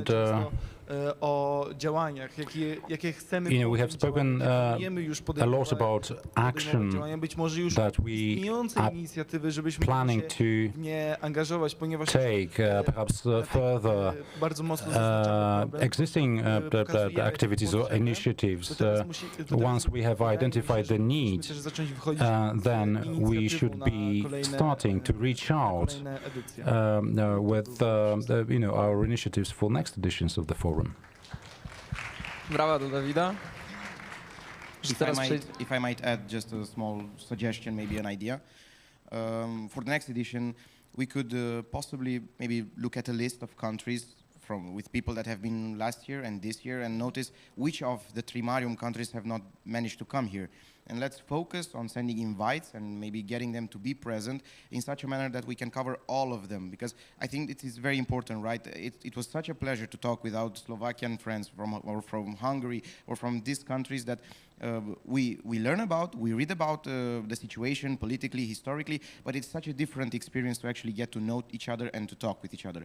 So maybe one of my suggestions would be focus on diversity, but not like in Western Europe. Diversity as in getting every Trimarium country here to be present.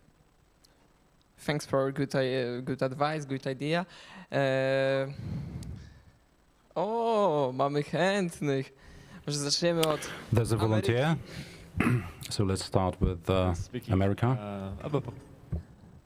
Mówiąc właśnie o dywersyfikacji tutaj. So if we talk about diversity, there would be the value for money just to apply the basic business techniques and methodologies like customer satisfaction survey. So why don't we send out a form just with a satisfaction survey precisely?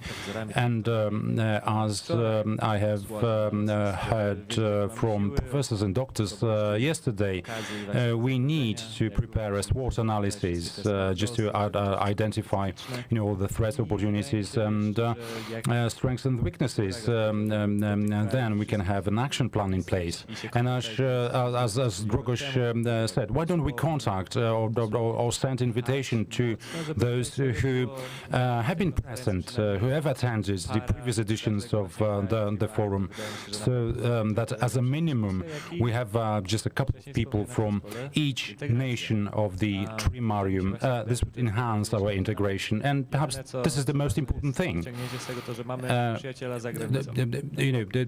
It's the most important thing to know that we've got friends abroad. Any market entry strategy, you have a friend there, contact him. So it's a great benefit. And then you have plenty of ideas for workshops. You can query ChatGPT and you will have a number of topics. So nothing new to be devised here. Let's focus on people. Let's focus on the organization, and I'll contribute as much as I can so that this forum next year edition is really perfect.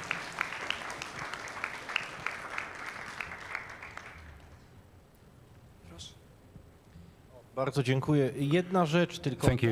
Just one more thing. I have mentioned that before the conference in Prague that we co-organize is going to be held in October this year. the language. You see how complicated the language structure is in the region.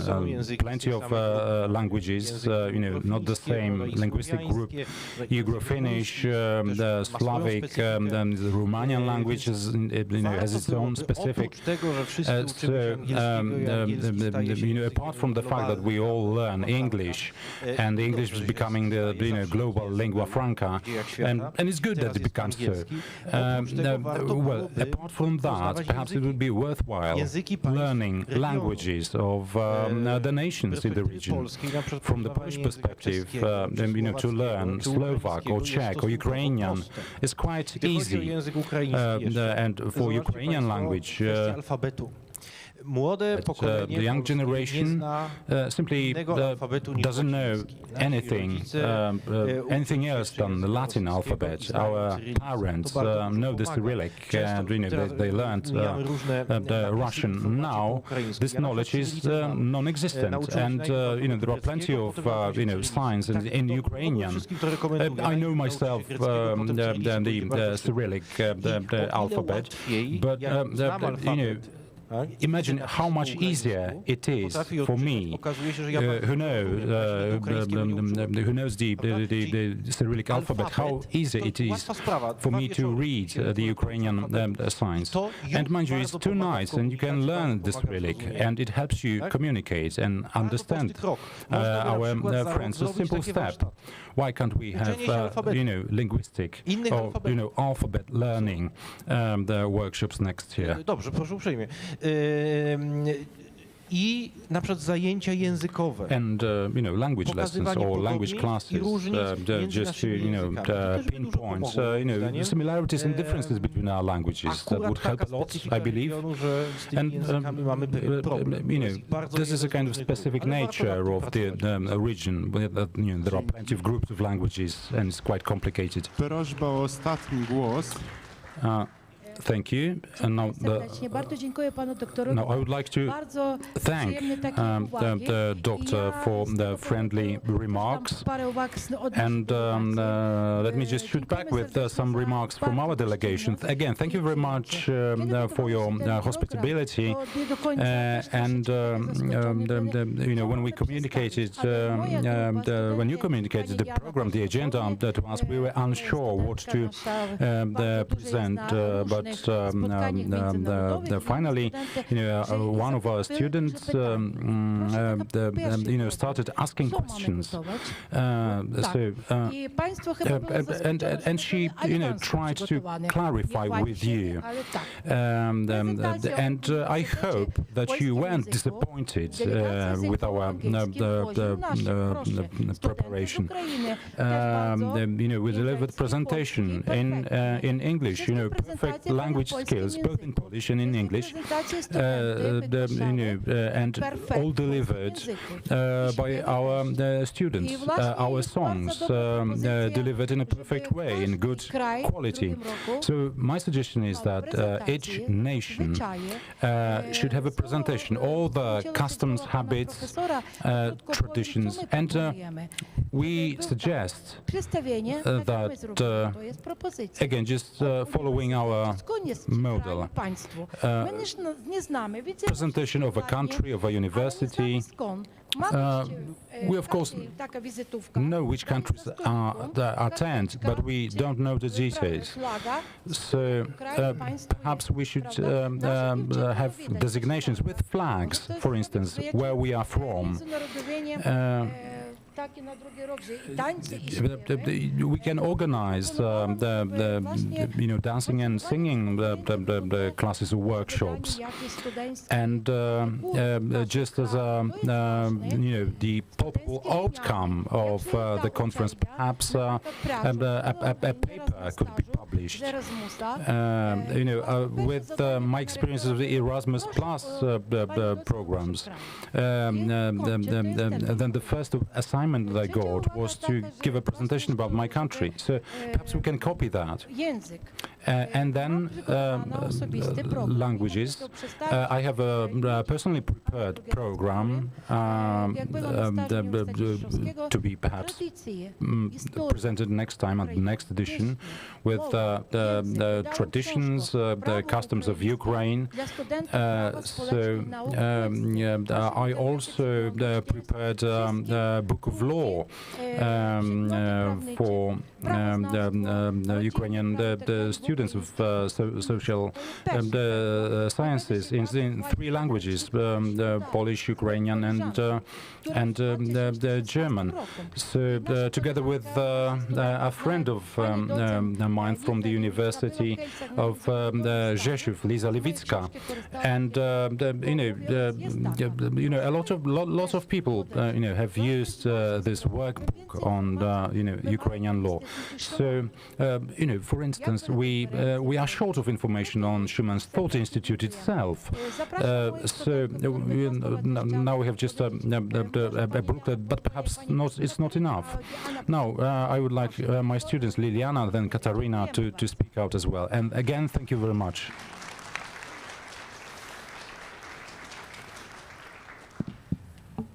Od przedstawicieli mojej uczelni chcę naprawdę bardzo podziękować za I want to thank on behalf of my university. Thank you for having us at this event. For us, international cooperation is really relevant. Networking, meeting people, finding out about different views, different opinions. I'm very grateful for giving us this opportunity.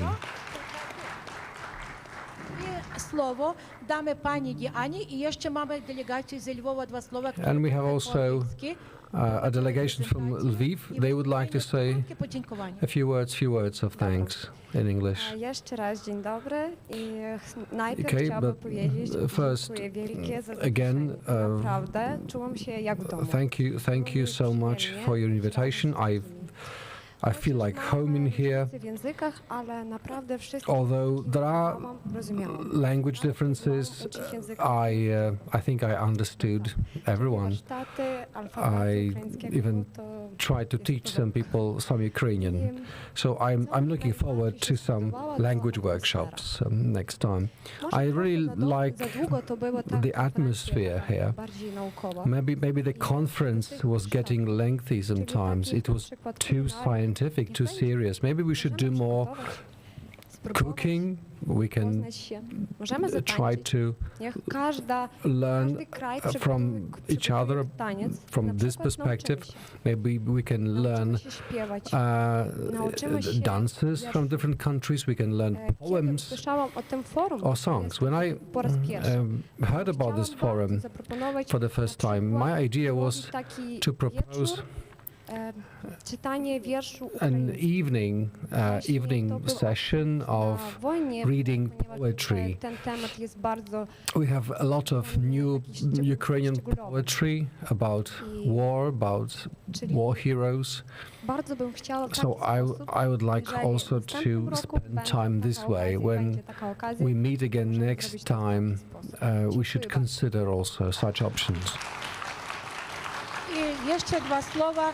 Panie Oresta, doktor pedagogiki, Lwowskie Pielęgnarskie Instytut. Proszę bardzo. Oresta from the nursing school in Lviv. I would like, as a representative from our Lviv Medical University, to thank you for the invitation for this conference.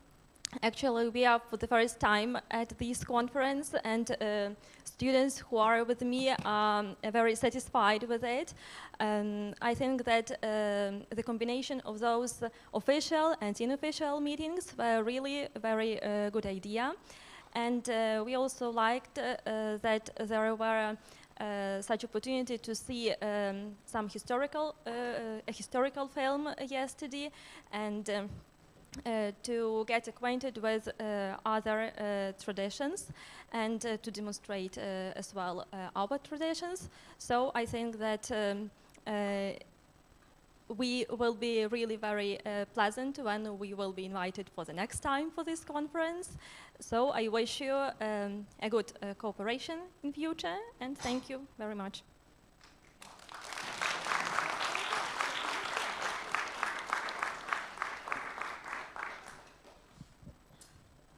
To jak już dostałem mikrofon, to może ja też kilka słów od siebie dodam. Ja bym prosił jeszcze, widzę tu dwie osoby, w dwóch słowach, bo okay, very quickly, mówimy o kulinarnych rzeczach, because we speak a lot about cooking and there is lunch waiting there. Okay, Kuba said maybe we should think about a slightly different dress code for each day.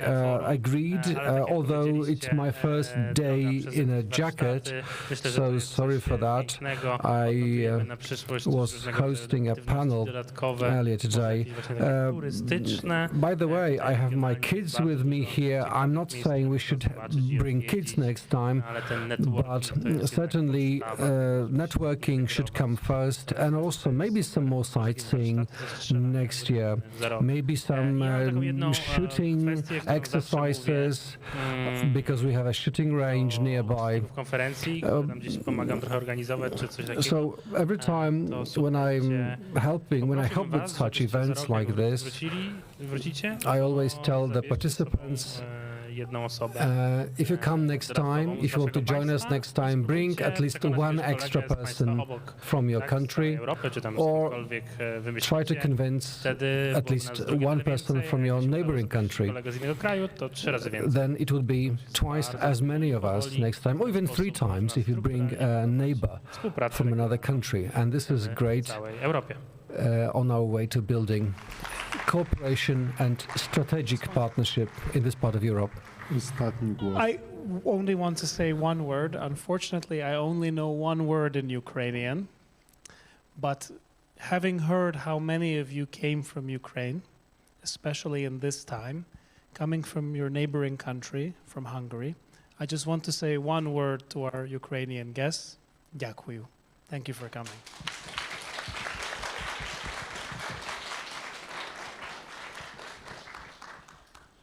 Dobrze, dziękujemy wam bardzo serdecznie. Bardzo miło się was słucha. All right, thank you very much, everyone. It's pomału pewnie też great what you say. We have lunch, then we are departing for Przemyśl, for sightseeing at 4. So great applause to everyone.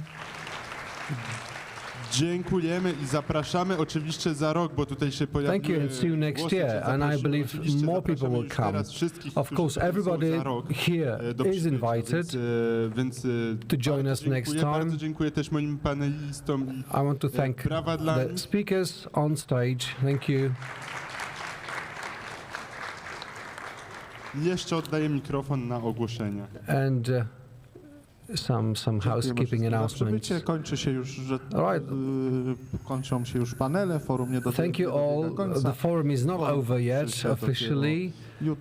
It finishes tomorrow when everybody leaves. Some people who stay in Przemyśl will have breakfast at the hotel. They will not have to come down here. Faktycznie Przemyśl, więc nie wiem, today, się chyba nie zajrzeli w agendę, jeżeli chodzi the sightseeing of turystykę, ponieważ dzisiaj zwiedzamy Przemyśl.